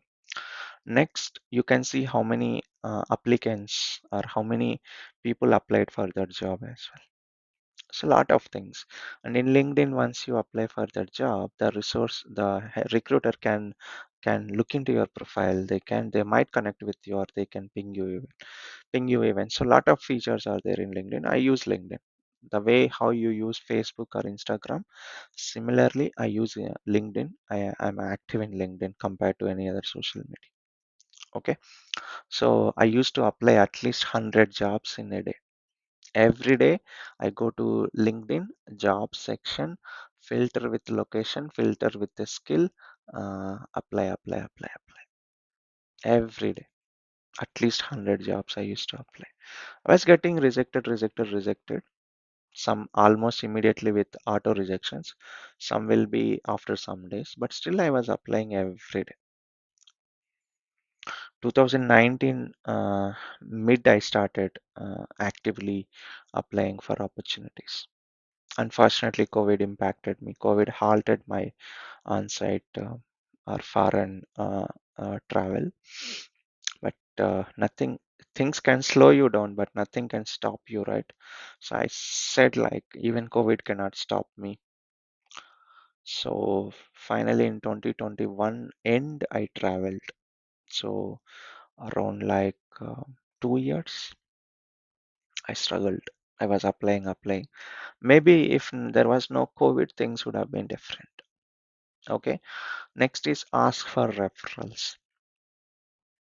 So in LinkedIn, whatever the skill you are working in, whatever the country you are looking for, or what I do, I go to LinkedIn, I filter with the locations. So I ask ChatGPT, or I'll Google like what are the countries in the world. Some, let's say 150, 170, 200 countries are there, for example. I have taken them in my notepad. Every week I'll take one country, and then I filter the resources. First, I'll check for my skilled resources in that country. I filter them in LinkedIn. If there is no resources for my skill, not much, then I remove the filter with the skill. I connect with all the resources in that location. I mean, I'll send a request to those people in LinkedIn. So I had a kind of crazy idea that I should have connections in entire world, every country. If I write a post, entire world should look into my post. They do not need to like my post. There will be views, right? It will be hitting multiple countries in the world. So like that, whatever the country you are targeting for, or multiple countries you are targeting for, go to LinkedIn, first apply the location filter, then apply your you do not you can select multiple countries, right, in the location filter, and then you go to you search with the skill. Or what I do now, I go to LinkedIn search, I search with the skill, then I select people, and then I select location, and then I start sending request. I follow them. Then see, whenever there is a job opportunity in LinkedIn, they will be looking in their connections first. Do I have this X skill? For example, I need a DevOps engineer. Do I have any DevOps engineer in my connections? They will try to reach out to them first. Okay. So second benefit is, if they have any opportunities, they don't create a job in LinkedIn most of the times. Okay, big companies, they'll create jobs in LinkedIn. Not every company creates it as a job, right? So some HRs or some technical teams or management, they will write a post. I'm looking for this resource or something. Okay, so it's better to follow them. Then you will come to know about hiring, all that stuff. Next, they will write post, right? Information, technical something. Then when you read them, you will understand the way they are thinking, the technologies they are using, the concepts they are using, the challenges they are facing, the problems they are facing. Maybe you can solve them. Let's say, for example, a manager or a senior or someone from some X company, X skill in some country, they have written some post. The I have worked on this. This is this, and I have faced this problem. I fix like this, or I'm facing this problem. Does anyone know something like that? They will write. You comment there. This can be done by like this, blah blah blah. Then, if they are impressed by your skill and profile, maybe they'll hire you directly. Who knows? I mean, not just with one post, but if you keep responding like that, then you will get their attention. They will look into your profile. Okay. So, you send a connection request. So, what I used to do, I used to filter like this, and I used to send the connection request. Some people accept, some people don't accept because they don't know me. So I have written this a common message like, "Hi, um, I'm from this country. I have this many years of experience. I'm expertise in these skills. I'm looking for opportunity. If you know anything, could you please refer me? Thanks in advance." So I used to copy paste to everyone who accepts my request. Mostly I didn't get response, but it's okay. At least I tried, right? Couple of responses I got. They tried to refer me, but it didn't work though. But see, it's not about the result. At least we should try. Then you are not guilty that you didn't try, right? So yeah, you send a connection request, message them. What you are going to lose? Nothing. Max, they will respond back. They might help you. If they help, that's good. If not, that's okay. What you are going to lose? Just one message, right? Couple of seconds it will take. So what I used to do, I used to just change the name, hi, the name of the person, and then same message. After that, I removed that name even, just hi only. After that, it was difficult in my mobile, so I used to do that in my laptop. So I have that message in Notepad, and I used to copy paste to every connection I got. Okay, so that's how you can ask for referrals. So the thing here is, in Europe, they they try to hire someone they know instead of completely stranger. So that's why they ask to, you know, refer some resources in their network. Okay. So that's why I ask for referrals. Some will respond, some not respond. That's okay. You try, you keep trying. Next, be active in LinkedIn. It's very important.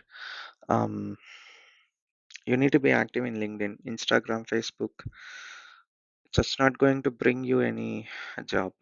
Being active in Instagram or Facebook is not going to feed you. Being active in LinkedIn will feed you for sure. Not that active in other social media.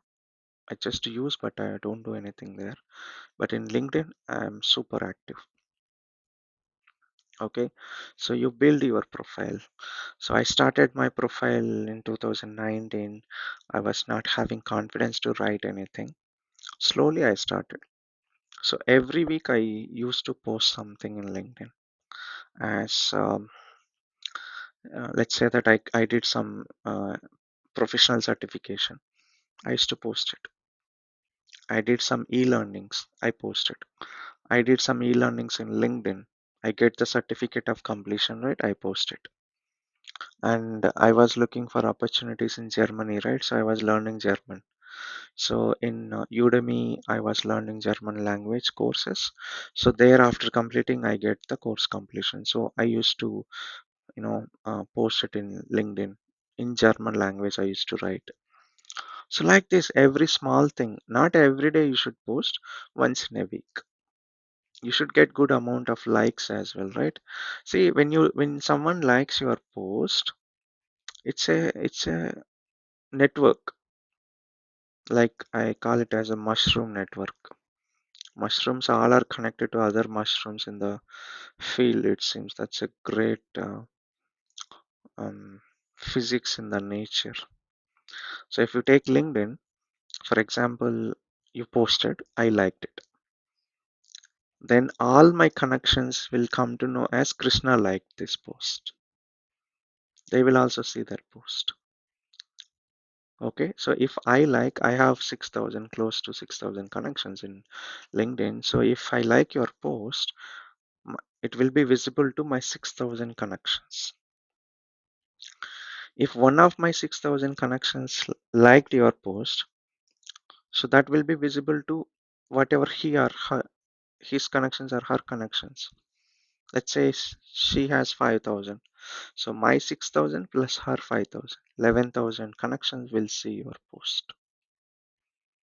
Okay, so when I write a post, I might not get a lot of likes, but the thing is that I'll get a lot of views or impact or hits, something like that. Sometimes 10,000, 50,000, or 100,000, or 1,000 or 10,000, something like that. I get the number. So they will see your post. So like that every week once, every week once. So I used to do every week. Every day I learn something along with my work. So I used to learn something. So I'll learn something which gives me a certification, a proof of completion, something. Then I posted in LinkedIn. And then slowly I started writing articles, some something, some information, a post. So like that, slowly I built my LinkedIn profile. So I sent connections to a lot of people all over the country. Yeah, if you be active like that, so you will come to know a lot of uh, resources connected. You will get a lot of leads where your skills and expertise is exposed. People know you, will come to know you. My first manager told me this. Krishna, I know that you are highly talented. You have a lot of skills and expertise. But what is the point if you do not expose that? Right? I don't come and ask you every day, right? That Krishna, you do this, or you have this skill, you expose this, you present it. I don't, not every day. You have to present your skills. Then only the people will come to know your true potential. So do that. Do that in LinkedIn. Right? I don't ask you to learn every day, at least in a week, do something, get some certification, or write some collaborative article in LinkedIn that you are working on something if you feel like it's very challenging, or it's a very good breakthrough, or workarounds, or common problems facing, or best practices, or standards, or at least some teaching kind of like basic things, or a question, what is XYZ? Give a decent answer so that everyone can understand.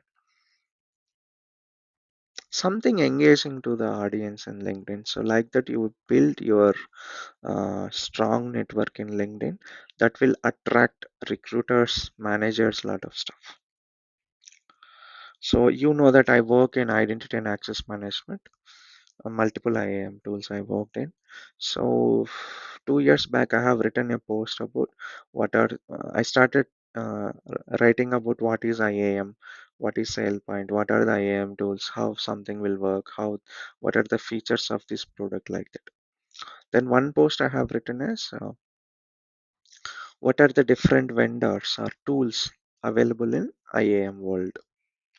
That is the post. I think I got like 600 likes.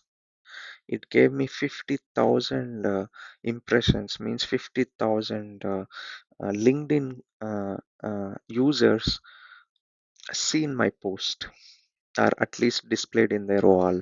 Okay, so then I got connections from lot of IAM relevant managers, HRs, recruiters, directors, founders, CEOs from around the world. Lot of people, lot of directors asked me, Krishna, will you join my organization as a senior manager, head of identity and access management? High, very good positions they offered, but I said I couldn't join at that. Okay, but it gave me a high attention. Okay, so like that, I keep continuing doing this. Now, whatever the skill you are working on, whatever it is, do like this. You get the attention.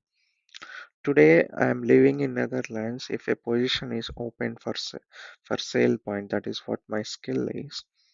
If a position is created, that will come to me for sure. Multiple HRs reach out to me in LinkedIn for that position. Multiple HRs. So I can say confidently that if there is a new opening for SailPoint in Netherlands, it will come through me. How? Because of my work in LinkedIn. I built my LinkedIn profile.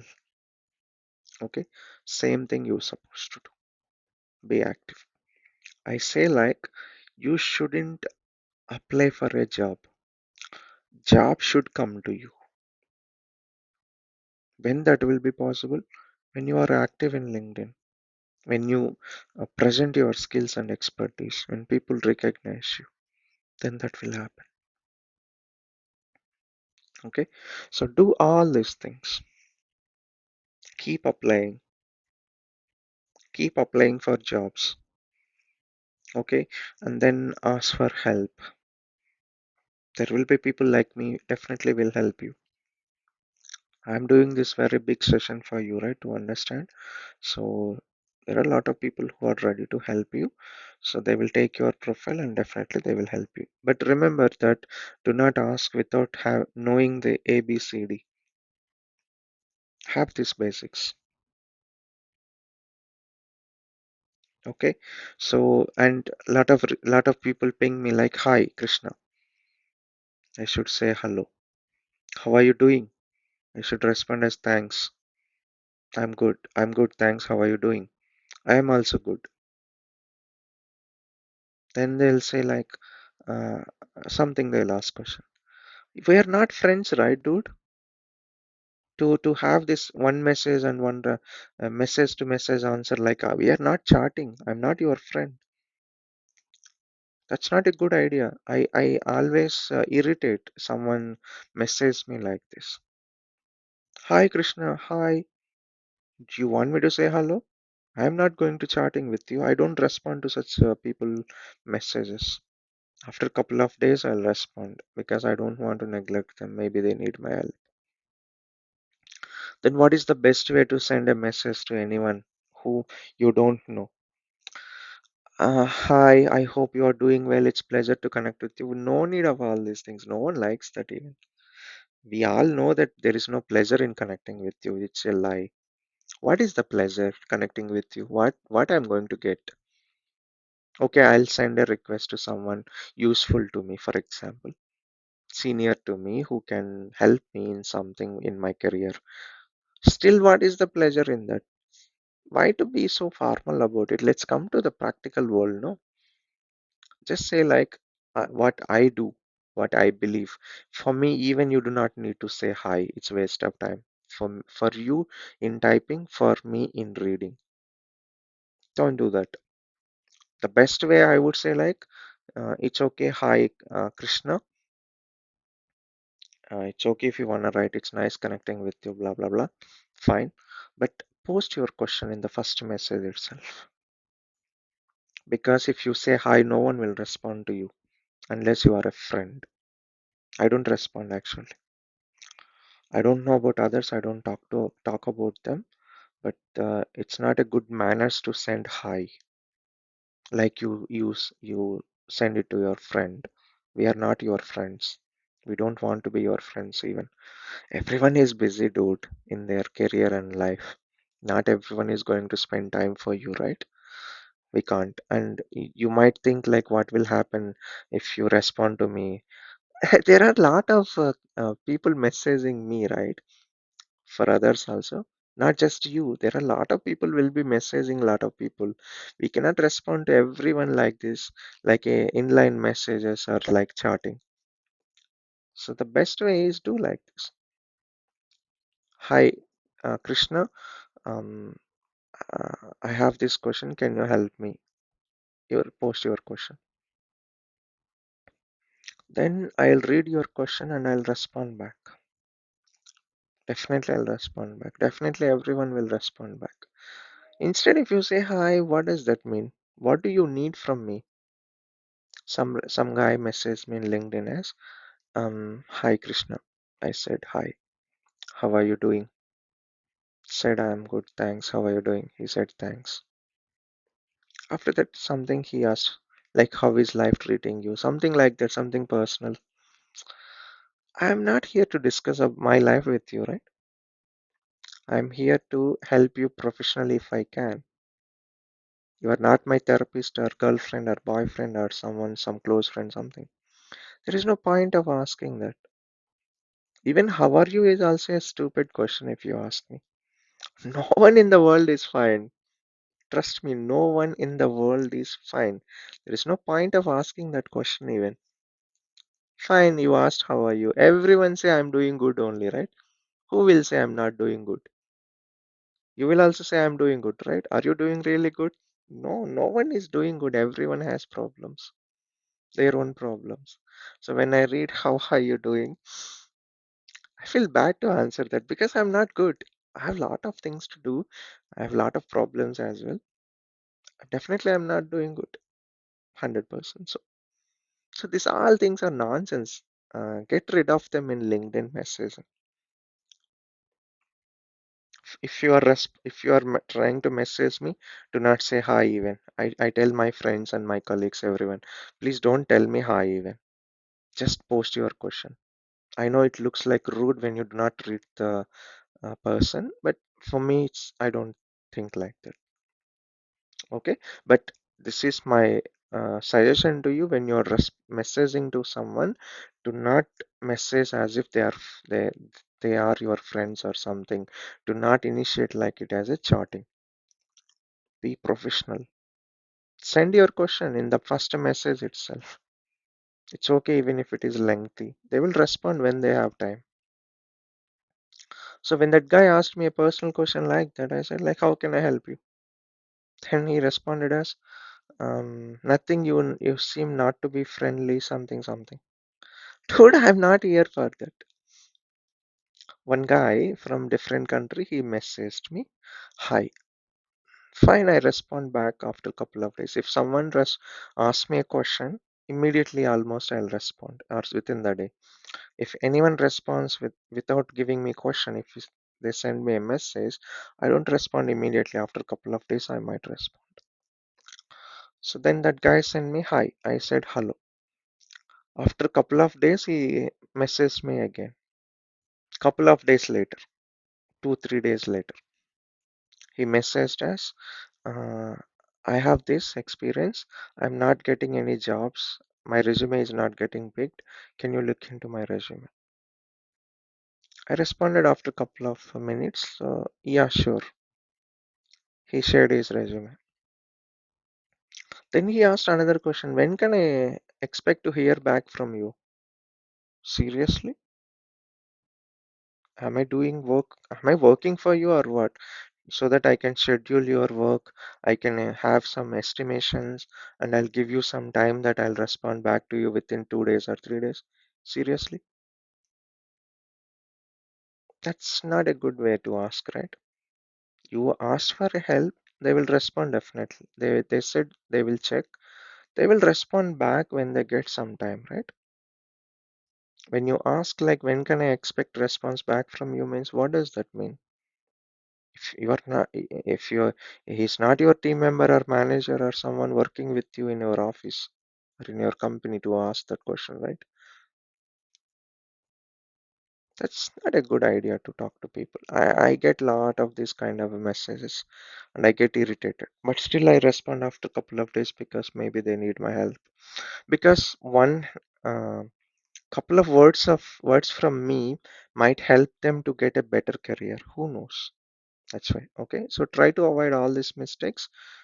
Behave well, behave professionally in LinkedIn, connect to them. Do not initiate this chatting kind of messaging. Post your question, they will definitely help you. Okay, so these are the notes I wanted to give you. In summary, it is easy to get settled in foreign countries by doing masters. There won't be any ifs or maybe. You do your masters and you are done. That's it. Second way is you can get on-site through your employer, but the pros and cons are there everywhere. So with masters, the con is two to 3 years you will be not earning, right? You need to depend on your family, but still you can do part-time work to help yourself, right? That's okay. And 2.5 to 3 years, the process, everything you take, doing some language exams like IELTS or TOEFL, something are for MBA relevant, management related. So you need to take GRE or GMAT, right? So that all things is hard. I know it takes time. You need to work harder for all of them, completing masters and then finding the job. But if you complete this phase, you are settled. Once you get the job in foreign country after your masters, then done. Okay. But the con is all this process, couple of years you are investing. Okay. But it's worth. Second option is on-site from your employer. So it's easy.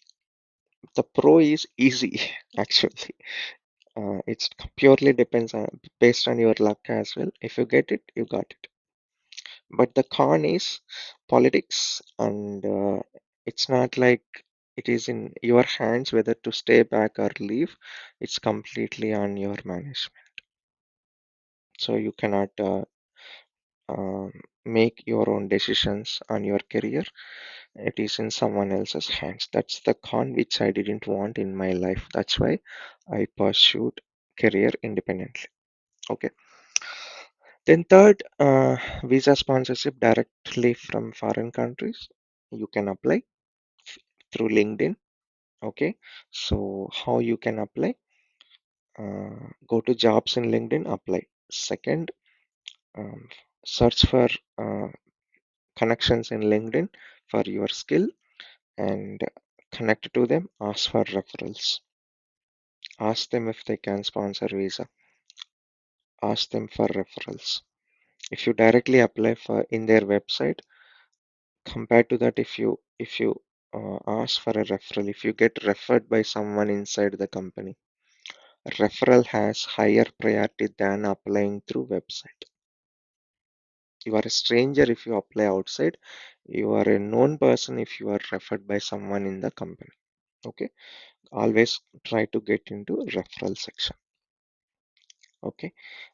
If they don't respond, it's okay.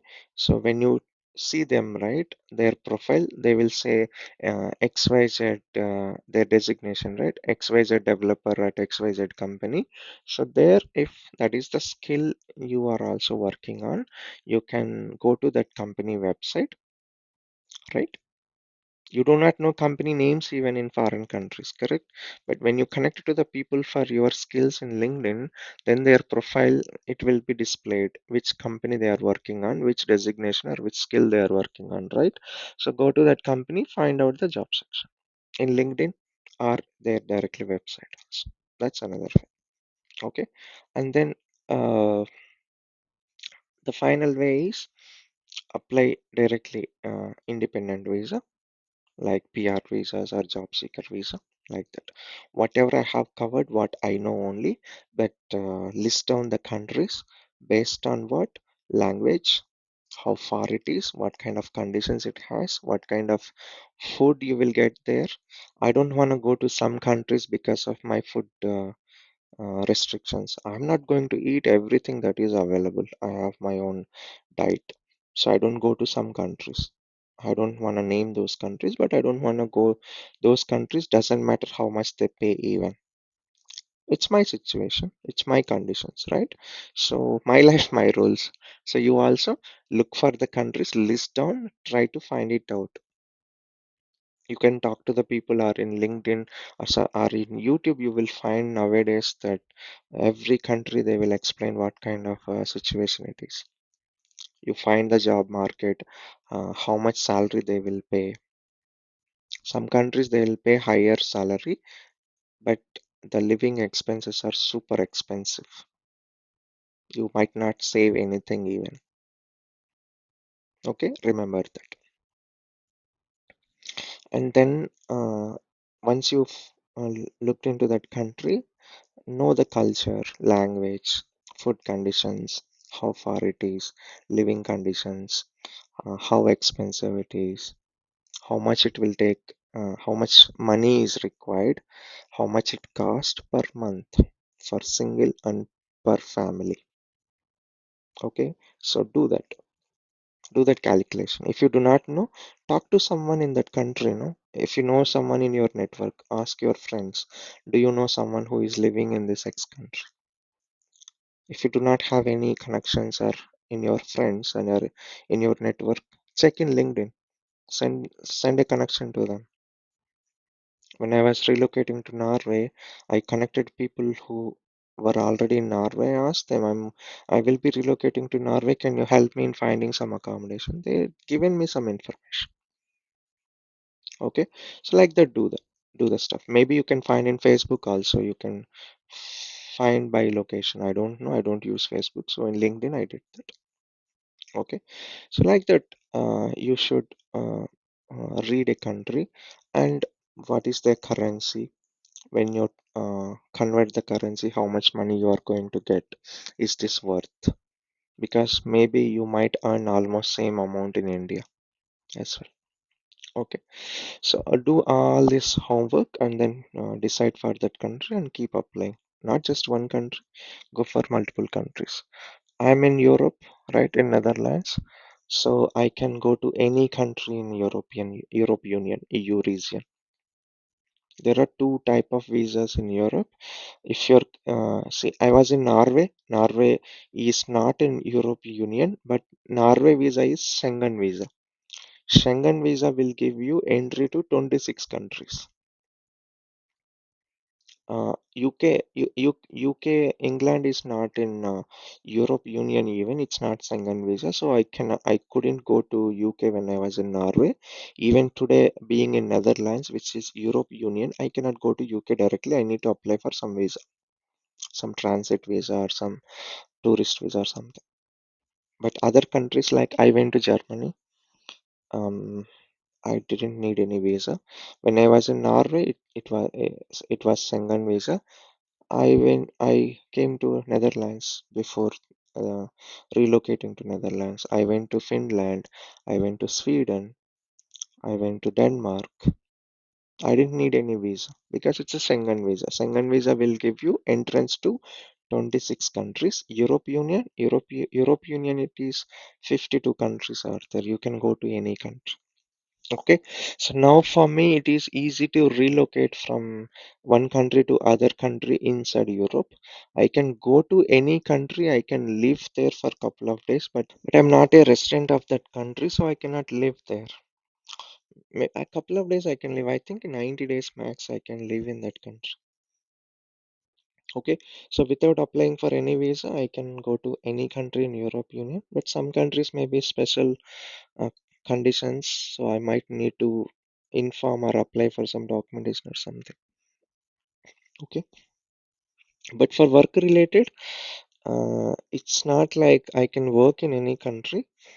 Um, if I'm relocating to that country, for example, I get job calls from other countries like Switzerland, UK, Belgium, France, Luxembourg, like this. So what they say, a candidate should be inside Europe Union, anywhere in Europe Union. You can work remotely. So they say like, since you are in Netherlands, it's inside Europe Union. You can work anywhere from EU located inside EU Europe Union, and maybe once in a month you need to come to Germany to the client location. Remaining all days you can work from Netherlands only. They will send salary to some consultancy, some payroll company in Netherlands. That's the requirement. Nowadays, they say like candidate should be EU based, anywhere in Europe Union. Okay. Next, compared to India, I can move from um, one country to another country inside Europe.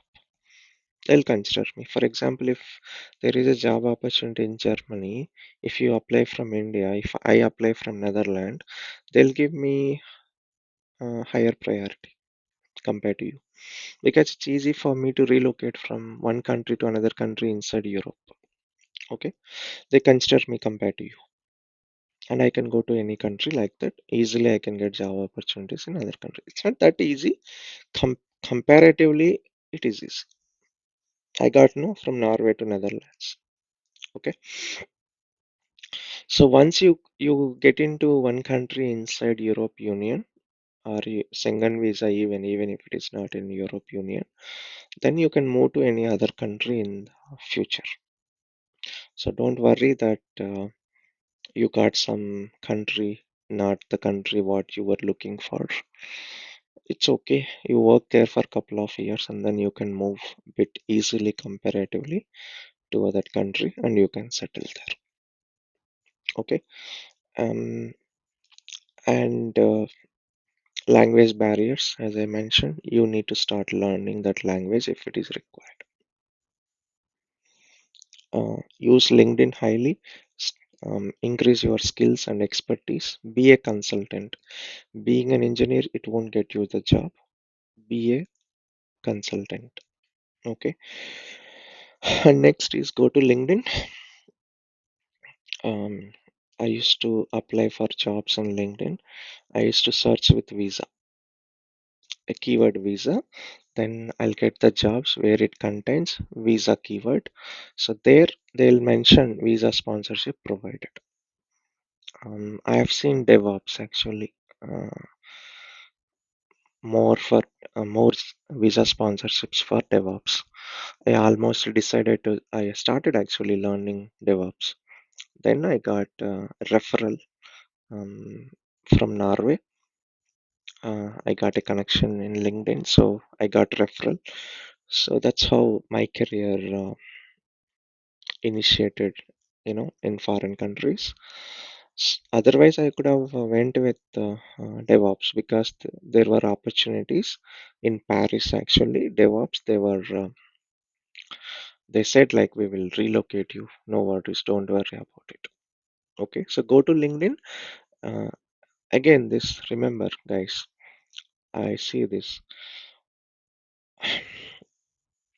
I know this XYZ skill. Could you please let me know if there are? I'm looking for job. Could you please help me?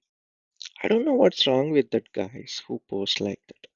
See, organizations or companies, they hire for their needs, for the skills they need, not for what you know. We are not here to give you a job in a skill what you know. No, not like that. It won't work like that. Organizations are going to hire for the skills they need. So instead of saying that I know this skill, can you help me, or is there any job for this skill? Instead of that, go to LinkedIn, find out which skills has a demand. I can tell you which skills have demand. Uh, Identity and access management has huge demand forever in every country in the world. Data engineering has huge demand, like data engineering, including these clouds, Azure, AWS, Google clouds. Then cloud architects or cloud advisories or cloud engineers, they have also high demand. Salesforce is also good, and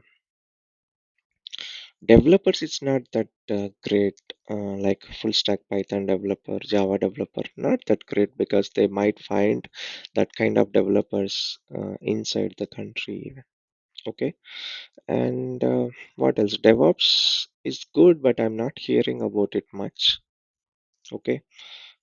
SAP also has good demand. Germany has a lot of SAP related jobs only because it's automobile industries, right? They have logistics and all that stuff. So SAP has a lot of jobs in Germany. So you need to find it out which kind of skills has huge demand in that country. Then only they will hire you with visa maybe. If your skill is ordinary visa, where in within that country, if they have resources, why do they hire you? Right. So when I started my career in Norway, I was hearing this. I don't know how much true it is. So I heard like the localites, they feel identity and access management is difficult.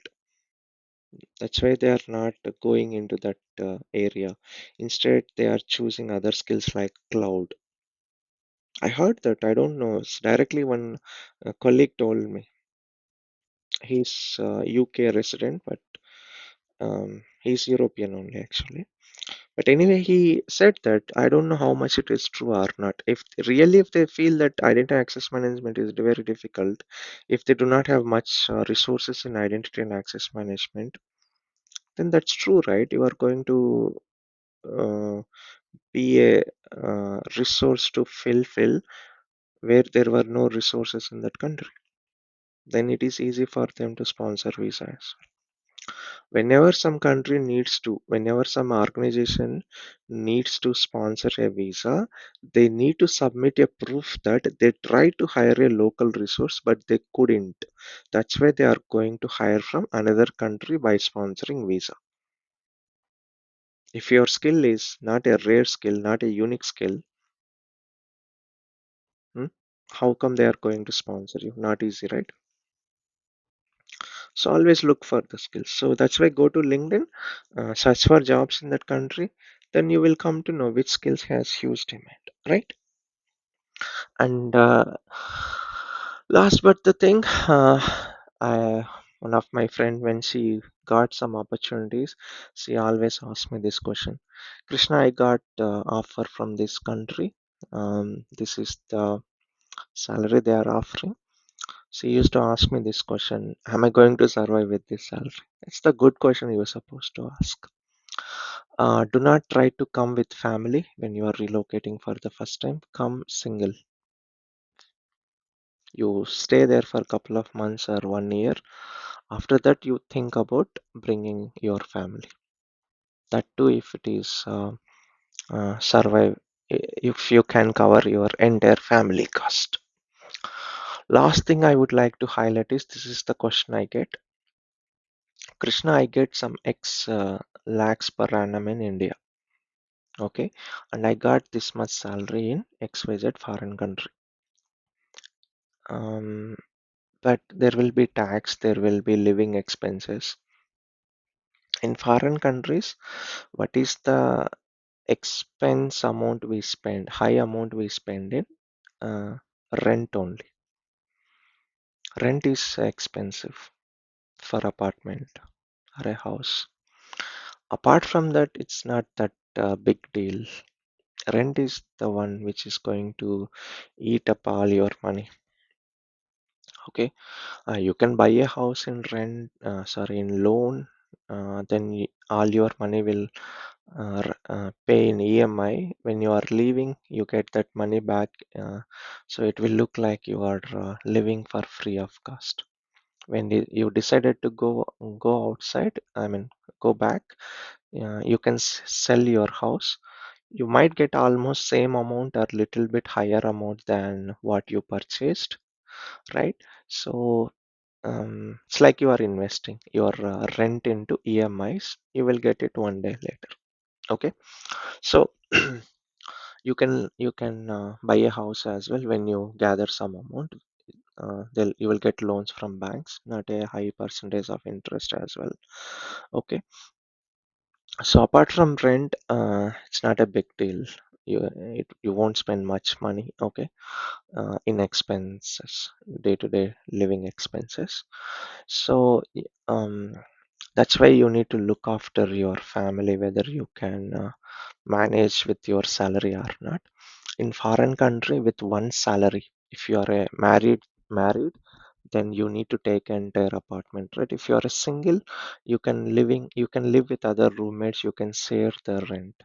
But if you are bringing your family where you are alone staying in that apartment, then you need to bear entire rent, right? It's too expensive. Sometimes it's 50% of your salary will go in rent only. Okay. So you need to check whether you can live with that or not. If your wife also is a if your wife also can work, even here you can work in supermarkets also. That also give you some good amount. If you work full time in supermarkets, you will get 2,000 euros per month. If you work in IT, maybe 3,000 to 4,000 or 5,000 you will get. I mentioned no minimum wages. So yeah, if you and your wife is going to work here, then you can save a lot of money. But with one salary, it's too difficult. You might not be able to save the money much. Okay, so try to come single, stay here, adjust, adapt, and then gather or build everything. And then it's not easy to find a house for rent, even complete house, because in India it's easy, but here it's not that easy. You need to bid for the house, you need to submit an application. Landlord should like your application. Okay, in Netherlands it's very difficult to find a house. There is a scarcity of houses here. Okay, so you need to find it out, all these things.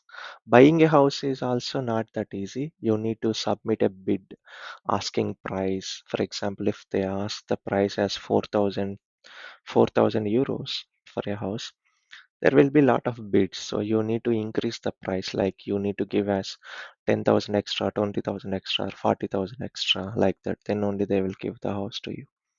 It's like a bidding. They will choose to whom they want to sell it on. Okay. So it's not easy. It's not like in India, right? So you need to understand all these things. So come first single, and after that arrange everything, then bring your family. Do not come with family. That's not a good idea to come here with family. If you are coming with your kids, international schools are there which will be taught in English. So yeah, you need to bear their fees as well, right? You need to know that stuff. Okay. And if you are bringing your kids, you should not um, hit them. If they do any mistakes, you should not slap them even. If in case if they go and tell in the school that yesterday my mom hit me, slapped me, then you might end up in jail even. So they'll visit and they will take off clothes from the kid. They'll check the kid body, in uh, if there are any bruise, like if the kid was hit or slapped or something. If they find that the kid was abused, you though you are parents, you will end up in jail. So you need to learn all these things, guys, if you are a family. Last thing, uh, yeah, the question to come back. So I'm earning X lakhs per annum in India. I got this offer in some XYZ foreign country. I know there are taxes, rent is highly expensive. I'm single or I'm family. So after these living expenses, I'm going to save this much. Is it worth or not? Let's say that I'm getting this amount in India, though my salary is bit more in foreign country, but my savings is same like India. Is it worth to stay? Is it worth to consider offer? So I would say yes, it is worth to consider. Why? See, in India, that salary is max for you.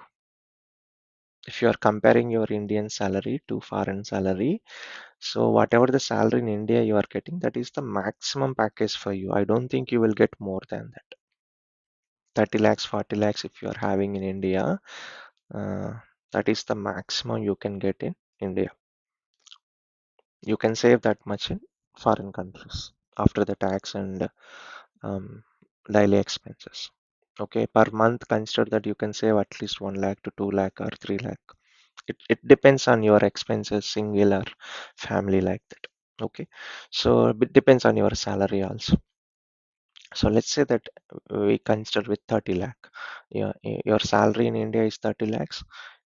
Your savings in foreign country also 30 lakhs. Should I consider the opportunity now? Because it's the same, right? I will say yes for some reasons. What is that reasons? One, if you wanna have a different life in foreign country, okay. Um, I cannot say a couple of things, but you know what I mean. So, if you wanna experience a different life for a couple of years, mm, because settling down here or not, it's up to you. It depends, right? Second, um, that's the maximum package in India, that 30 lakh. But here it's the minimum you are going to get. When you relocate, you are going to get minimum salary only. You get hikes, you get better opportunities. Your salary going to be increased a lot, so you will save a lot in future. So that's another reason. Next is in India, if you are 30 lakhs or 40 lakhs, you are under radar. Whenever they feel like you are not worthy, or if they feel like you are not doing good, you will be asked to resign, or they will only lay off. That's possibility. Higher salaries always puts you under risk, so you might lose the job. Okay, here it's the minimum salary, so no problem. Next, see in Europe you have two additional salaries. One is, so your annual package is given as 13 salaries. In India you get as 12 month salary, but in Europe you get it as 13 salaries. Okay, every month they deduct a portion and they'll consider it as a holiday pay. They'll give it as 13 months salary. Okay, so I'm in Europe now. I get salary 12 months, right? Plus I get in I think April or I think April you get March end or April end, I don't remember exactly. So you get this 13 months salary as a holiday pay. So I got two salaries in April, I think. Okay, normal salary plus one more salary I got. When I was in Norway, same thing happened, but that money was not taxable there. You pay higher taxes in foreign countries on your salary, more than in India even. Okay, so depends. Each country has their own tax system. Germany is 45%, huge tax, 45 to 50% even. If you are married, you'll have less taxes and you have a lot of benefits. Norway, I was it depends on package as well. 25 to 40% is 40 to 45% is. Netherlands, we have 30% tax ruling, which means that only 70% of your money is taxable. It is for 5 years. After that, you will be under, you will lose that 30% tax ruling. You have to pay 40% or 35 or 40 plus something.